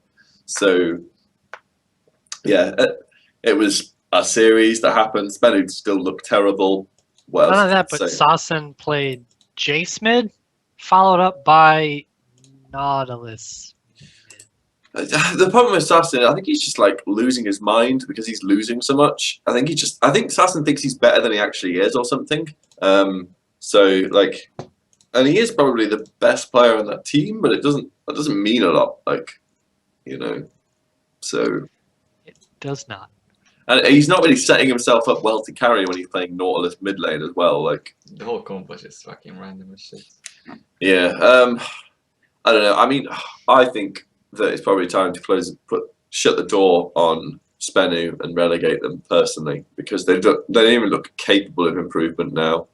So they either need a massive overhaul on their roster or just complete, explosion, relegation. Realistically, yeah, we don't expect much from SBENU anymore. This split in general. Yeah, I mean, a team has to lose. You know what I mean? Like there has to be a team that gets shit on by everyone, but. SBENU don't even look like they put up any of a fight in any of these games, kind of thing. Like, yeah, and I mean, they, in a way, they even look worse than they did last spring split, which is no, last sad. summer they didn't play. No, spring. They didn't play spring. Oh yeah. Summer they won a series like right towards the end, but they were a new team, so you kind of gave them like a bit of a pass for that. They're not a new team anymore. Like they ain't even winning games either. Just getting shit on left, right, and centre. Yep. And they just make terrible decisions as well. So I don't know. I think the issue they don't just make terrible decisions. They put themselves in position with their team comps and their picks that force them into really tiny windows. They miss those windows, and then they just try to force things over and over, and it just never works. They don't just try and play generic. This is current meta comp 3-4-5. Yeah. They just screw themselves before they even have a chance to lose. Yeah, it is a legitimate problem with the team. But I don't know, Jin Air look really good. I think Jin Air probably are the number 2 team in Korea right now, which is strange to say considering it's Jin Air. Jin Air probably the best team that they've ever been. This Jin Air roster, like against all odds, is really working for them. Who was predicted this Jin Air roster to be this good? I think Jin Air kind of can skate through the next couple of weeks. Exactly. Like I mean, they have one series where they play against SKT, who the last time they played SKT, they beat them. One against KT. Yeah, and then one against Kongdu and CJ are their others. I mean, it's not that easy of a schedule. You know, CJ are on the rise. KT still KT, the other team that probably, like, I'd say KT, the other team that's looking like they might be a top 2 team in Korea, but then they did get fisted really badly by SKT, and SKT might be the second best team in Korea, but then SKT lost to Jin Air. So who fucking knows who's the number 2 team in Korea realistically? They all keep losing games to each other. It's like every time you're like, I think I have an idea of how these teams rank up. And then they just play some games, and then you just have like an image of like someone like a gif of like rookie laughing at you, like like you idiot, you thought you knew how the LCK teams scale up. So yeah, but you know, look good, and I think they're more dimensional than people give them credit for, and a lot better than people give them credit for as well. And I think they're probably a lock for the semi-finals, which is better than they did last year because last year they only made the quarters. Yeah. Anything else to say? I mean, the series wasn't that most interesting one. SBENU really didn't put up much of a fight. No. Then we have the terrific, the greatest set, Kangdu Monsters versus CJ. Almost like we already saw that last week because we did see that last week. And same exact result. Much to say here. I mean, we can save CJ talk until after. We can talk about the change with the SBENU match too. So, anything to say about Kangdu? Besides, they played games. Well, they did win a game. They did win the first game. I still think Edge With a is goal deficit. Yes, because they did look like they were kind of. Because when I was watching it, I was like, "Oh, CJ going to close this out," and then they managed to come back, which is why I kind of like Kangdu as like a low tier team. Like if you're going to have a low tier Korean team, I'm kind of happy it's Kangdu because at least they put up some fight and some of their players are, you know, slowly improving. And then it's obvious where their weaknesses lie. It's obvious where their strengths lie as well. So very much easy to quantify and understand and see where you could progress this team as well. So I kind of like Kangdu as like, in the sense of a lower tier team in Korea. And I think Edge is kind of like quite a good player. So I think he's shown a lot of improvement over the series, and especially when you compare him to his early days on KT roster as well. And I think that Crush is kind of a bit of a sleeper, like good jungle talent as well. Definitely a rookie, but definitely still good. I would say the only thing I worry about Kangdu is they're going to do that thing where at the end of the split, like Edge and Crush and Google will get some insane money offer from somewhere else, leave somewhere else, and they'll be left with Roach. Who's their top laner? Well, Hippo could become the support then. Yeah. No, Hippo's the AD carry. No, because they still have Soul. I don't imagine Soul's going to get any sick money. Oh yeah, they'll just move them all around again. But they just draft more AD carries. But I do worry that Kangdu will just get insane money off from somewhere else and leave. But I also think that ultimately they're playing all right now. They're playing about as good as you could expect from a lower tier LCK team, especially a team in their position as well. Like, you know, considering people thought they were going to be the SBENU of the season, they're actually kind of impressed. And, you know, so SBENU's like, no, we are the SBENU of the season. We stay SBENU. Yeah. And the other thing is, no one can take our spot. Kangdu's macro is actually pretty good. Like when you compare it to like lower tier teams in other regions, it's actually really, really good. Like, you know, they often just lose games because they get dumped in a team fight or they lose laning phase or something like that. It's never because they like throw up Baron or anything like that. So give them credit where credit's due. Like, oh, definitely, they're not like the most garbage team in the world, but they are not a good team by any stretch of the imagination. No, but they're not. I don't think they're a bad team. I just think they're a bleh team. I gotta say one thing because the game they won is like CJ just picked that comp that I hate right now so much and that SKT mostly runs and loses with a lot. Just like, let's pick Lulu mid, let's pick Ezreal, and then we have the Fiora top, and it will work out magically. But yeah, no, then they fucking. It never works. Even when they're ahead, they fucking lose it. The idea is it's like a Fiora more comp where like the Fiora dashes into the middle and then she gets wild growth and the shield up, so auto attack people there. Never worked, mate. Never seen that happen that way. Normally, it's never useful to put it on the Ezreal. He can just escape, and if he doesn't escape, he insta dies. So he. There's so little using that comp. It's annoying, and I see it more at IEM as well. It's like. SKT were winning with it. That was the most heartbreaking thing. I was like, they're winning with the worst comp. Oh, yeah. I'm gonna play it more now. But if you have a national, that's so bad. Well, they play it more. Was SKT like, hey guys, can we win with this shit comp? Yeah. Apparently so. Of course I can. That's just stupid. So, anything else to say about that? Bubbling is bad. I mean, sorry, but he was still very He is. uninspiring in the Not a good entire player. series. I mean, if we're saving the CJ discussion for the end of the series, I don't think there's really anything else to talk No. about. Well, It's- there's a specific person on CJ that I think is going to grab a bunch of the attention. But Yeah. Well, let's just go to Samsung. so we can move on to Samsung KT. Oh, this was The beginning of disappointing. interesting games, but disappointment. So game one, Samsung Scored. looked like game one, like Score played insanely well throughout this whole series. Like he looked like he was back to his best. Game one, Samsung actually played KT really close, and they lost like they took Baron, didn't do much lot with it. Then KT took Baron and kind of just shoved them in basically. So it was kind of how the game went down. In game two, like Samsung just fell apart, and Score just like kind of bodied the entire Samsung basically. Like In game one, you just had the issue that like at some point, if the Lux could constantly force the Zillion ults, or the Zillions could get forced, they were never going to win team fights. But KT was always strong enough to win a delay. Because against the Zillion late game, you have to win like 2 team fights in a row without backing, because the Zillion will just constantly revive people. So you have to, and they were always able to, because of the range advantages. I really loved the draft of KT when they saw this, and they were like, yeah, we're gonna pick long range, so we can from safe distance make sure that constantly chip them down and force them to use their ults in a bad way, because they had very defensibles, but those mostly work in very all-in kind of ways. But KT has such a long range scope where they constantly could stay at a distance and then fight casually and just let Someday be the tank, but that was not okay because he could die, but just always had to let the damage dealers let Arrow and let Fly burst somebody down with 4 ults and eventually get that kill, even though they had to kill it twice or get even through the Kindred ult and stuff. It's just like draft-wise, at some point it was just super hard for Samsung to win, and you know, KT played that very controlled, and I think that it was a very good game for me just to watch, and I like in that way how you bring back Caitlyn, because I definitely think she's pretty viable right now, but not in every situation, but in these long range situations where you need range.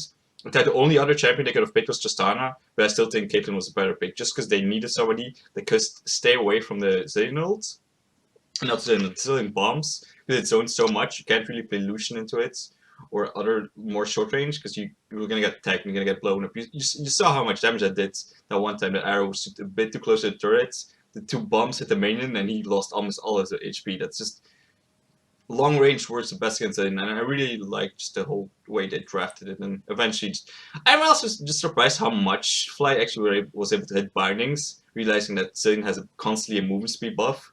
But I mean, that was just a great plays from Fly just overall.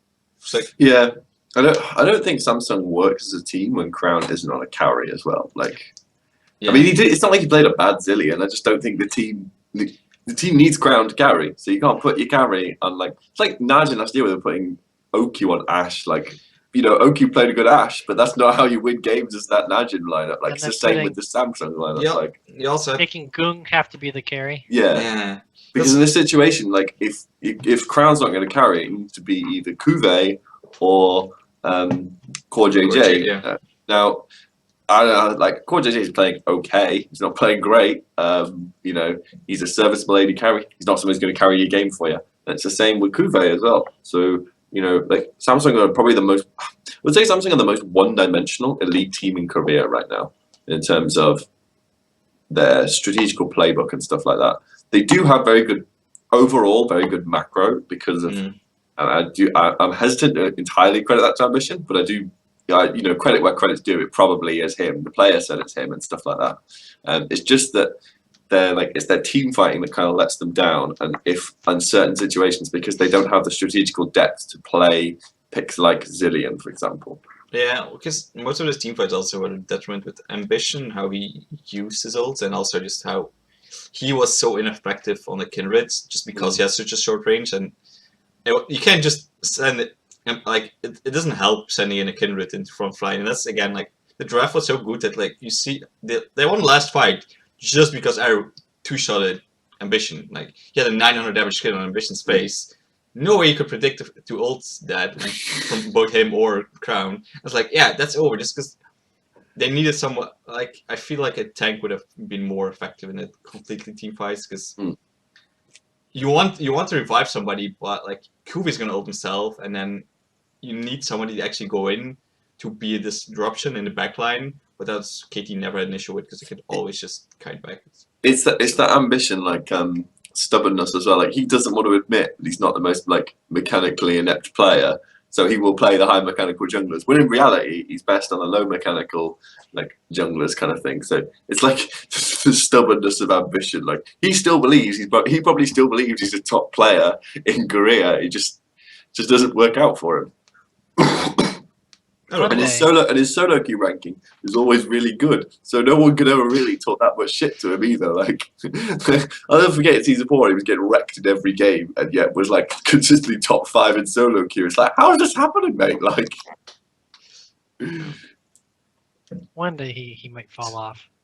But you saw similar things in game 2 with Crown too, where he was playing LeBlanc. He's more of a carry, but he got caught a couple times in important team fights by the Vera's ultimate and burst down. Yeah, like Fly had his. I think that was I thought Fly looked really good this series, and he was able to really pretty much single-handedly keep Samsung's team from taking off because of how he overcame Crown. Like there were parts of the season where I was like, can KT bring back Nagane? Like, Nagane, at least Nagane team 4 well. Fly, I don't want to think that anymore. Like Fly has legitimately like improved as the season gone on.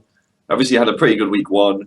He then had some shaky weeks. He looked really bad against SKT. He looks really good now. So credit where credit's due to like Fly. Like he's definitely improved. And like there was that moment where he landed like perfect ult on Crown like straight away, and then just like basically one-shot him. And I was like, boom, game's over at that point, kind of thing. Like when he can just pick him out. Like his Varus play was top notch, I thought.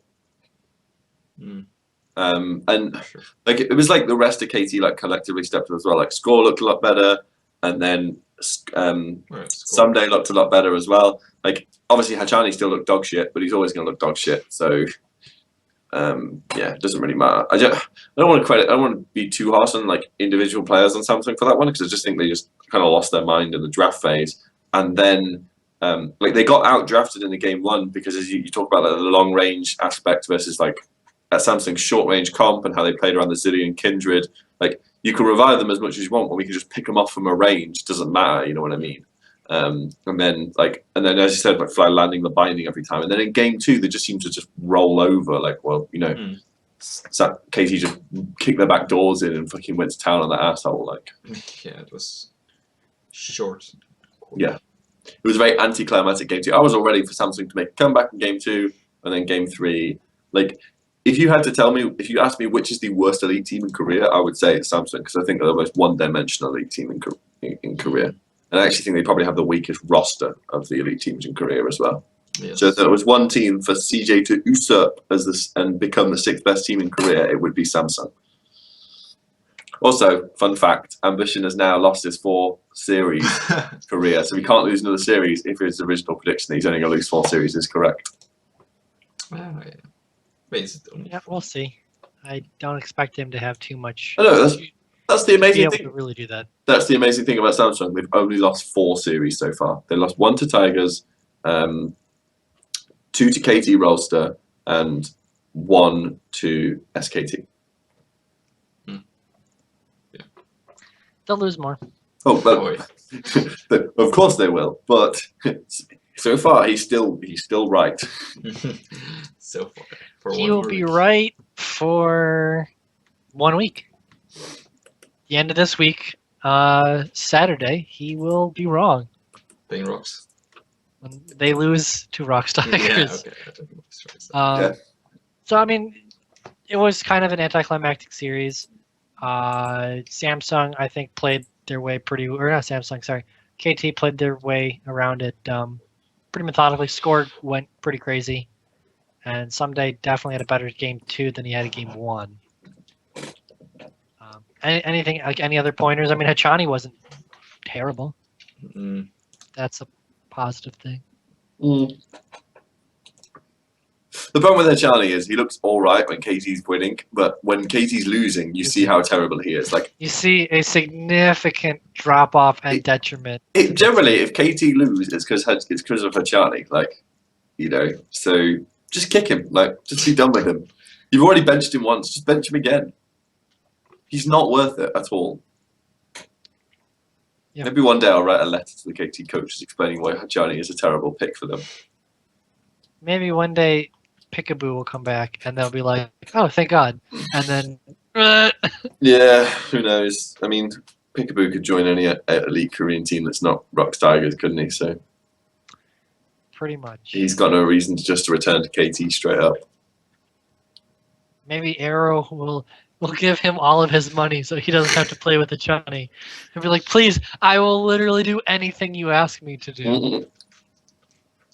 So, well, we can move on to the Rox Tigers, and we can very much be like, yeah, they destroyed them pretty soundly. Game 2 was a complete slaughter. So, like, day 2 actually was set up to be quite an enjoyable day 2 because it had like 4 elite teams play against each other, but it was so like anticlimactic overall. Like there was a mildly close game 1 between Rox Tigers and Longzhu, but you never really got the worry that Longzhu were actually going to lose throughout this game. No, sorry, that Rox Tigers were actually going to lose. Like, even though there was the level 1 shenanigans where Prey and Gorilla got killed level 1, and then there was that fight where Coco killed everyone on Corky. You never really actually thought like they're going to lose. This is the weird magic of this team. Like, no matter what, you never really think they're going to lose. After that happened, people were like, "Oh, Longzhu's so good. They played so well. If they could keep playing like they did game 1, they'll do great in LCK." I'm like, so what you're saying is that if they get Corky mid and abuse the ability to have Corky mid, and then get a double kill level 1, they'll be a good team. Yeah. What you're saying is every game they just need to get a double kill at level 1, and then abuse the shit out of mid lane. Okay. Are you listening to yourself speak right now? They're not going to get a double kill level 1. And I think that's what prolonged the game. Because game 2 was 25 minutes pretty clean. They beat the crap out of them. Coco on Pantheon, not looking so good. And that Pantheon popped the fuck out. That Pantheon pick was terrible. It did absolutely nothing. Like, he didn't even like win lane with it. I mean, he was up against Kuro's Victor, which is a pretty good... I mean, I think it's a pretty good matchup, Victor into Pantheon, and Kuro opted into that matchup. Like, you don't blind pick Pantheon. I'm sorry, like it's not a thing that you should do. And he just got fucking rocked, kind of thing. Like he got roxed, as it were. Hey, here's a pun for you. I think Longzhu are a better team than they show against Rox Tigers, but I just think that they just kind of fell a bit flat in game 2 realistically, because they just got dumped on in the draft phase. Like that Pantheon pick just did nothing at all viable. Like it would jump in, stun someone, and die immediately. Like brilliant. That's what you want from your mid laner, isn't it? Like, yeah, and immediately you put your damage output again to mostly physical, which is, you know, Poppy loves to build just armor. So yeah, like an ultimate. Like the perfect Poppy, like Poppy's first core items are Sunfire Cape and Iceborne Gauntlet. Like that's all armor right there, baby. Like, you know, so it's like when you build like all armor again. That's like where the Malphite Quinn's matchup's so bad. It's because all Malphite has to do is build armor to beat the Quinn in lane, and then he's already primed to then kill your AD carry as well. Like it's the same thing with Poppy against like an all AD team. Like all she has to do is build armor, and then she can kill everything. So. And like Smeb played like a disgusting League of Legends as well. Like, he does every game. Like the anagram, like the math that runs through that guy's head. Every time he used the charge, he would stun somebody. Like every single time without fail. Like it was so horrific, like disgusting to watch. Like he's just like he's the best Poppy in the world, the best Fiora in the world. Like, is there anything this guy doesn't play? Like that he's the best in the world. Yeah, like he's the best Quinn in the world as well. Yeah, like. He's the reason why everyone was like, "Oh, Quinn Top's really OP." It wasn't, but he's the reason why everyone believed that Quinn Top was really OP was because of him. Like it works in some situations. Like I don't even think he's close to showing his actual full champion pool. I just think that you know what, like people can't spend that many bans on him because he's got Peanut and Gorilla on his team will rip you apart with other champions. Like Yeah, I can have to ban that. That's part of what makes them almost unbeatable. As we talked about that before. Is there a pick and ban strategy to try and like beat them? yeah, And like it almost seemingly is like you just try to ban power picks because we don't know how deep people's picks are. I mean, Gorilla has played a shit ton of Alistair games, but that's because people are trying to ban Smeb, ban against Peanut, ban against Kuro. So yeah, like I mean, looking at Gorilla's stats, so Gorilla has played 16 games of Alistair, 3 games of Trundle, 1 game of Nautilus, 1 game of Bard, 1 game of Tahm Kench, and 1 game of Braum. Now, I have no doubt that the guy can play more champions than just those, and I have no doubt that it's just the reason he plays Alistair so much is because he wins every game on it. Like, so why would you play anything else? Like, I mean, it's like if you get to your pick and you're like, oh, we're gonna pick support now. It's like, well, Alistair's still up.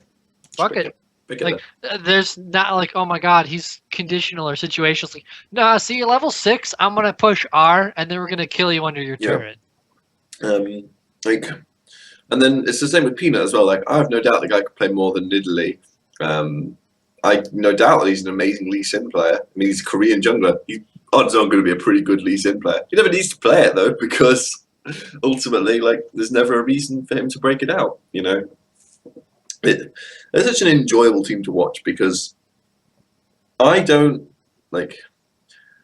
They're just so dominant. It's ridiculous. You know what I mean? They're as dominant as SKT were last year, but they're more aggressive and more fun to watch than SKT were last year as well, kind of thing. Like, and like with Sivir now re-emerging as well, that's just another power pick for them because they love engage. Like they build their whole idea around. Prey's been good at Yeah. last year. Like the last year when Sivir was the dominant pick, he was like, oh, I'm really great at this champion. Yeah, It's a pretty fucking easy champion to play, to be honest. yeah, but It's really not much to it. it's like perfect for Prey, isn't it? 'Cause he Yeah, just presses it's R fucking and awesome. gets to let his Yeah. teammates clean up, like when he smashes around the AOE crits. Like, It's such a good champion. Not just that, but it's also champion that Gorilla can be like, oh, see, you're level 3.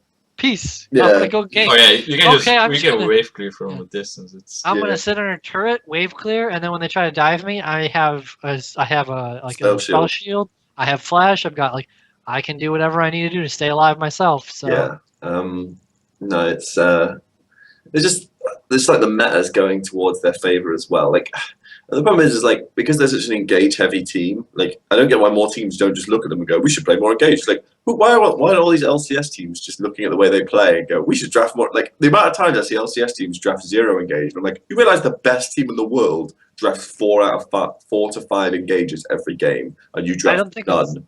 just LCK. I see that around the world is that Oh no, I'm a saying lot the of teams will draft themselves into like, oh, unless this one person is able to get the engage, we are fucked. Yeah, no, that's what I'm saying. I don't understand why LCS teams don't just copy the Tigers and just draft more engaged. Like, that for me is as big a question mark as why some LCK teams don't as well. Like, engage is like, if you have the ability to pick your own fight, like, you can always pick it in a favorable advantage. That's why it's the old meme about them. You know, if you don't do anything against the Tigers, they punish you. If you try and punish them, they punish you. And they just keep punishing you in every situation you have with them. Why don't you just do the same thing later? Just pick as much engage as they do. Like, they're the ones who brought back the Malphite and the Alistair because they wanted more engage. Like, I don't know. It's very confusing why no team really copies them as much as they probably should do. Yeah, it's really weird to see. They're also the only team that they're the most aggressive team in LCK by a long shot as well. I think they pick a ridiculous amount of fights, but they always pick them in situations that are favorable to them.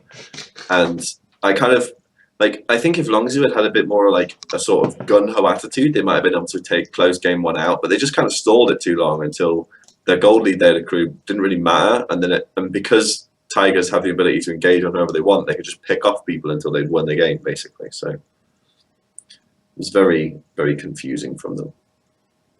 But I think Longzhu are a better team than they showed right now, and I think that they will make playoffs by the end of the season. Oh yeah, Yep. For sure. Yeah, it looks like I would say CJ and Samsung are probably the teams that drop out. Yeah, the other thing that I found weird as well was the fact they switched Expression back in for Flame in their in their carry trio. So basically, they have 2 trios that they use. Yeah. And then they swap out the top laner randomly. But then the other thing that could be but also this belongs as well. We got to see Fury back in action as well. Fury looked alright. Like he looked pretty good. He definitely looked like an upgrade over Captain Jack.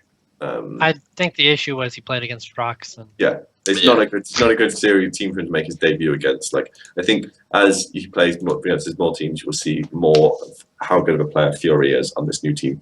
But he wasn't resource heavy, which is what I was worried about him being. Was him having that same mentality he had on Samsung of I need to take all the resources and carry. He didn't seem to have that. He was quite happy to let Coco take resources as well, which is good.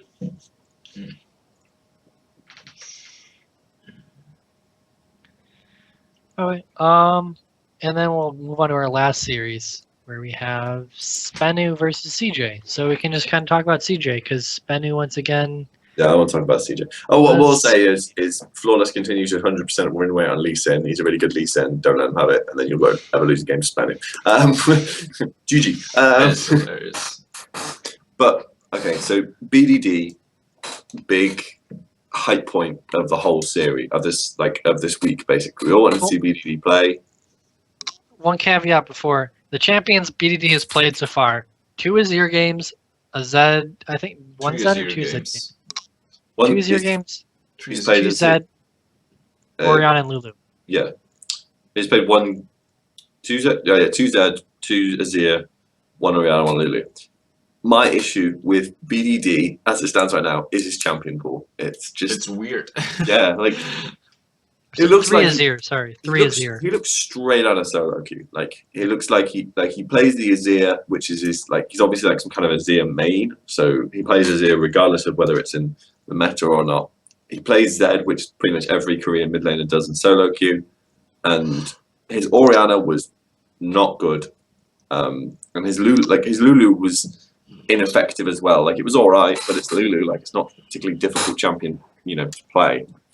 The only thing I had suspect about BDD was in the first 2 games he played, he didn't die, but he lost one of those games. It's like he had that kind of, solo queue mentality of if I just don't die, then it doesn't matter kind of thing. Not realizing when he needs to go in and, even if it means dying, if it means trying to get the kill on somebody else, playing a little bit more balls deep, and he missed quite a few key shot waves on Orianna. But for a brand new mid laner's debut, it was pretty impressive, and he is a definite upgrade over Sky. I could say that much. I just think that the hype around him being like a second coming of Faker or Faker 2.0 or whatever ridiculous nickname you want to give the new hot Korean mid laner is a bit ridiculous. But I do think he is. You understand why CJ has spent the last year investing in this kid because they picked him up at the end of spring last year. So it's like they're finally coming to fruition, you know what I mean? So I do understand why they put so much resources into him.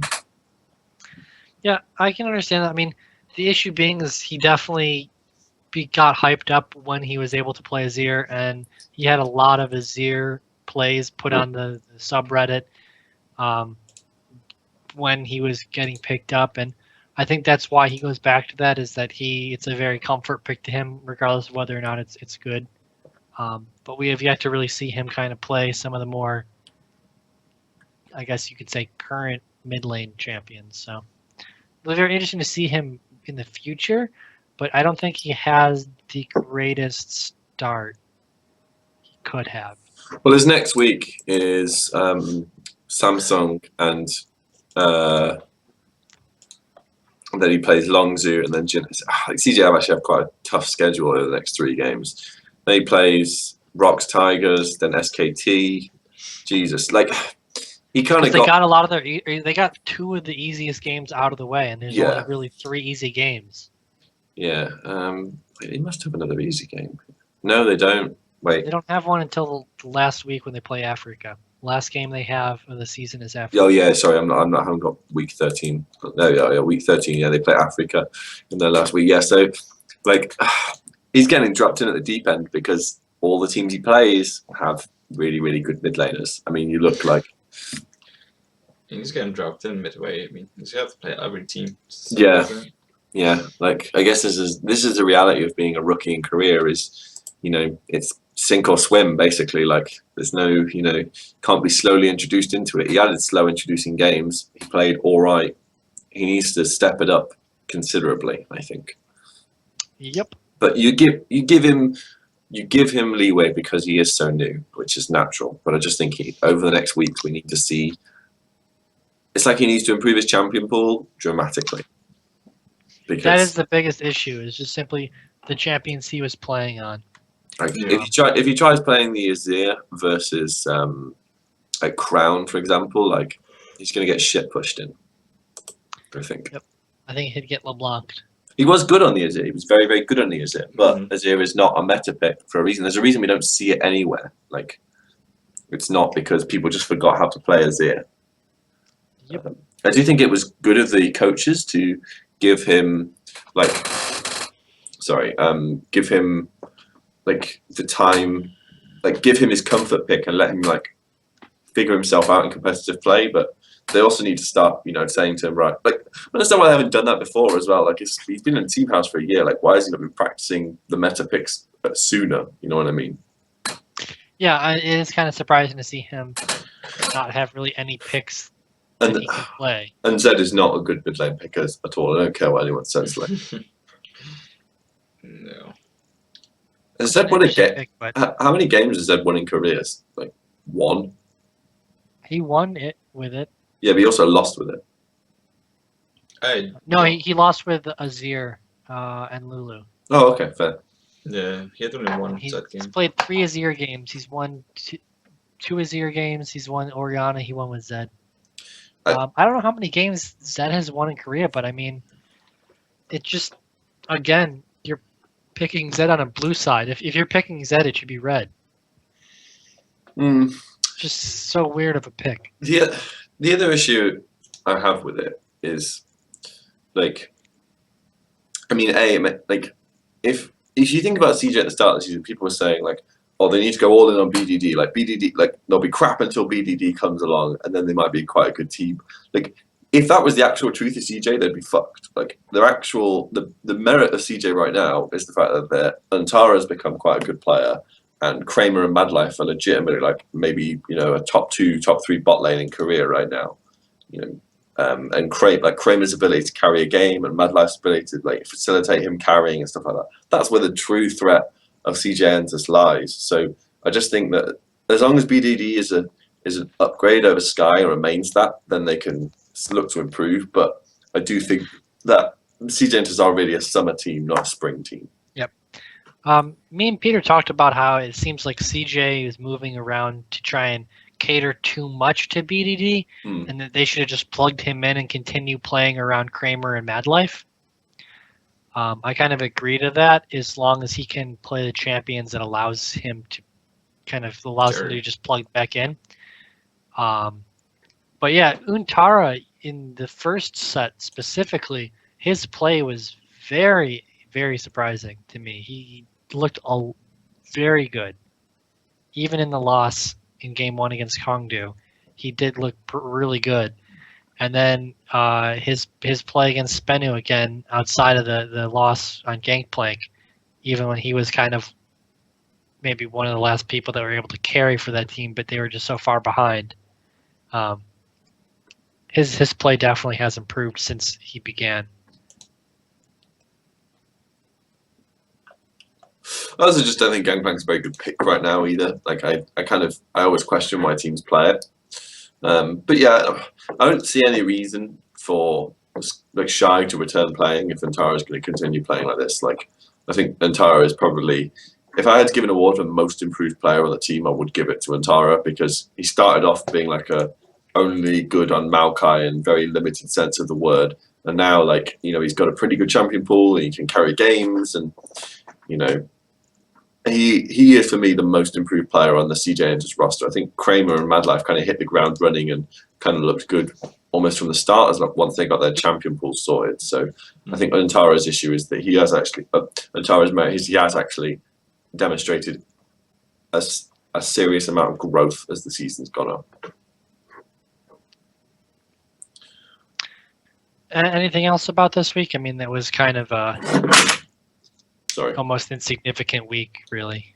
quick FYI, BDD is the only Z player that won this split in Korea.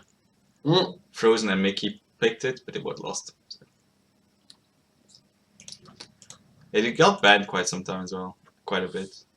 Yeah. No idea why, but it got banned sometimes. I know there was a couple bans of it against BDD. I know even before BDD, like against Longju and against Mickey. Because there's 4 bans in the past week. There's 4 of the 6 games he played had it banned against him. Damn. So obviously, again, it's another comfort pick. Mm. So we can just move on then to next week, where we have. The full week. Oh, we got one exciting day. Really? Yeah, we have a full week. So it starts off Wednesday starts off with Longzhu versus Kongdu. 2-0 to Longzhu. Yeah. It should be pretty simple. And then we actually have an exciting second game of Jin Air versus KT. This one is Really difficult to call. yeah. I think again, this is the issue of it's going to depend upon the worst players of both teams to really decide that game. I would say 2-1 to Jin Air. I'm gonna say KT 2-1. If Fly can reutilize this. I mean, Fly are really good, so if they can play as well as they did this week, I think they can outplay their opponents a bit and just team fight a bit better than Juno. But it's gonna be super close. I mean, even if it's 2-0 for one of the teams, it should be a good series. Kind of the series of can Hachani throw? That too, yeah. But I'll think that actually won't throw. So that should be pretty interesting set. Next, we have Thursday. We have CJ versus Samsung, which actually should be a pretty interesting game. I mean, we get to see kind of what we all think is the lower top team versus a team trying to jump into the top tier. So I think that this is probably going to go Samsung's way, I would say. I think Crown is going to be able to beat BDD, and he's going to be able to go off. I don't think that bubbling is going to be able to be enough of an effect, even to beat on him, like put enough pressure on the Crown to force Ambition to do something. So, yeah, I would say 2-1 for Samsung. I do think that CJ can take a game. I think that, yeah. But I would say that Samsung should close it out realistically, especially if they're aiming to be a playoff team. Like if Samsung lose this, their playoff dreams are pretty much dead in the water. So. Then we have the next one, which should be a pretty big slaughter of Rox versus SBENU. So, moving on. 2-0 to SBENU, calling it. The most interesting thing is, will this series last an entire in-game hour? Probably not. I don't think so. Like, I mean, all games combined, will it equal over 1 hour? No, play? of course not. Yeah. No. 5-minute average. So then we have Friday. We have Africa Freaks versus SKT, which could be an interesting game considering what happened last time SKT played Africa. But I would hope that the SKT's win at IEM, kind of will make them want to beat Africa. And they really didn't do much or show much at IEM, but I think that they are going to try and turn on the gas and make sure they secure a playoff spot. Then we have Jin Air Kongdu. So Jin Air, congrats on the win. And then we have Super Saturday. Wait, hold on a second. Yeah. Africa Freaks versus SKT is interesting because if SKT have improved since going to IEM, they should 2-0 Africa immediately. If they lose to Africa, then all the confidence that they've gained at IEM is probably washed down the toilet immediately. Like, this is actually a really big series for SKT because last time they played Africa, they lost and they looked really angry after that game. Yep. So if they lose again, like, all the work that they did at IEM with integrating Blank into the team, all unwashed immediately. As I said, I do think SKT will win 2-0. So that was also the last game SKT played of round 1. Yeah. Jin Air So- versus Kongdu, 2-0 for but- Jin Air. Yeah. Super Saturday, we have KT Longzhu, and we have Samsung Rox. So KT Longzhu should be, I think, a rather interesting game. Because you, Sam, had KT losing the first one. So if KT, like, if you want to be a playoff team, you can't go 0-2 in a week. No.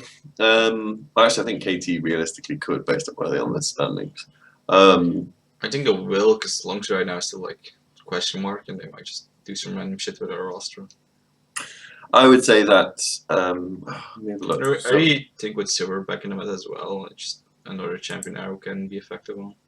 Yeah, I would say that KT win 2-1 this series. This match.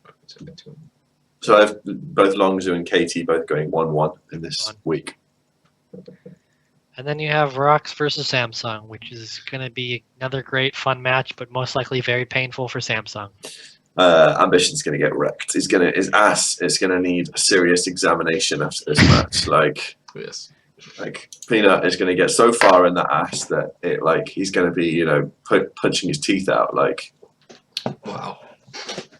To quote a good movie, there will be blood. Like, what was that? I remember there was this great Thorn analogy used. It's going to be like a raccoon attacking a garbage dumpster. Like, it's not going to be pretty for anyone involved. Is it? Like, it's going to go at him like a wild boar.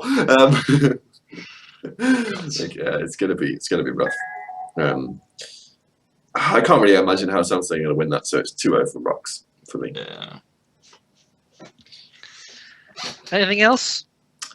Silpha's banned this week. Yep. For botting a leveling a character up to 30. Yeah, and then the next 2 days later announced they were going to lower the amount of XP to level 30. Silly thing to get banned for. Ultimately, how long is he banned? A year? Yeah, he's banned until February 2017. Jesus fucking Christ. It's just not only is that an incredibly harsh ban, it's also playing it co-op. He's playing co-op via AI with the bot. So it's not like he was really ruining other people's in-game experience. He was playing a bot against other bots. Ultimately, we don't those know. Poor bots that went to their coalition. Yeah, there's a bit of misinformation spread out about Sylph, so I'll just put the record straight right now. Sylph originally debuted as the top laner for IEM number 2. He played one match versus SKT, then he disappeared. People have it down that he retired and then came back. He didn't retire. His mother decided that he's not allowed to be a pro gamer and shipped him off to military service. He then came back, worked hard, reinvented himself as a mid laner. Then Rox Tigers announced they wanted to pick up a challenger mid laner and a challenger jungler. Peanut won their tryouts for challenger jungler. If you actually read an interview with Speb, he was actually when they were doing the process of it, he was actually quite annoyed because he didn't feel like the tryout process was as long as it should have been. He just felt like Peanut showed up at the house, played a few games, and then Nofe was like, "Yeah, I want you to be the jungler," and he was like, "Don't I get a say in this?" So actually, a bit of a caveat for you. He also complained that Peanut needs to treat him with more respect and stop messing with him when they're in the house together. As you can imagine, Peanut's mischievous ways doing. Prey said the same thing as well. He said he wishes Peanut would call him Hyung rather than just addressing him by his name. Sylph won the mid lane tryout, and their idea was, I imagine at the start, now they probably brought in Sylph probably to motivate Kuro, but Kuro's play has improved since they brought Sylph onto the roster. Obviously, they'll now have to release Kuro because they can't have a sub that they can literally never use. It's not that the team has the money to just bankroll a guy that they're never planning on using. So they will inevitably have to pick up another substitute player because, funny enough about Rox Tigers, is they're now the only Asian League of Legends roster that don't have any active subs on their team. All we know is that they've got 5 players. Now they probably do have subs listed. I imagine they probably just put probably put Song down as one of the mandatory subs because he used to be a pro player as well. But they need to have a mid lane sub on that team, so they probably will look to pick up a new mid lane sub. I do think it's a shame that Sylph got banned, especially when you consider his own pro gaming struggle. Like he has to get sent away to do military service. Obviously, when he comes back, think about all the Forgiven drama about Forgiven's got to go do his military service. That was Sylph's life. But it was worse. It wasn't even the military saying you need to come now. It was his own mother saying he needs to come now. And then he comes back, and then he gets banned for the stupidest reason I've ever heard of anyone getting banned. Like, it's not even like he, you know. Not only that, but it's a whole year. Yeah, like it's like Like, okay. unless he's doing that and selling, like, unless he's doing it in mass and selling accounts at level 30. Like, just to put it into context, Xiao was banned for less time for elo boosting. That's just accepting money to play on other people's accounts and boost them up. CLG were banned less for account sharing in Korea, so using other people's social security number to log into an account and play. They were banned. Their ban was less harsh. And what was the other one as well?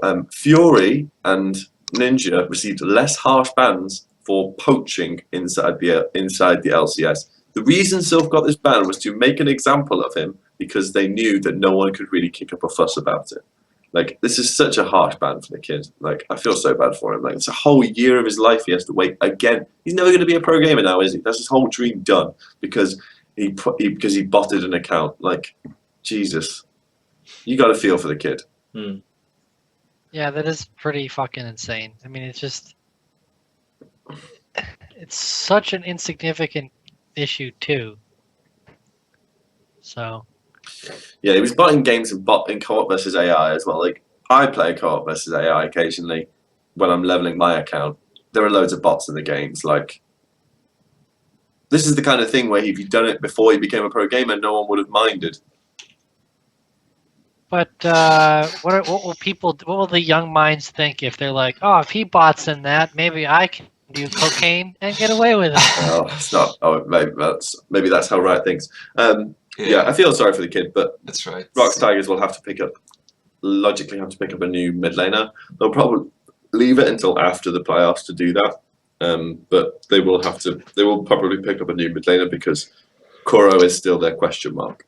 I would think they will probably go both and pick up a new mid laner and a new AD carry, a substitute for summer season to future-proof themselves. But really smart, yeah.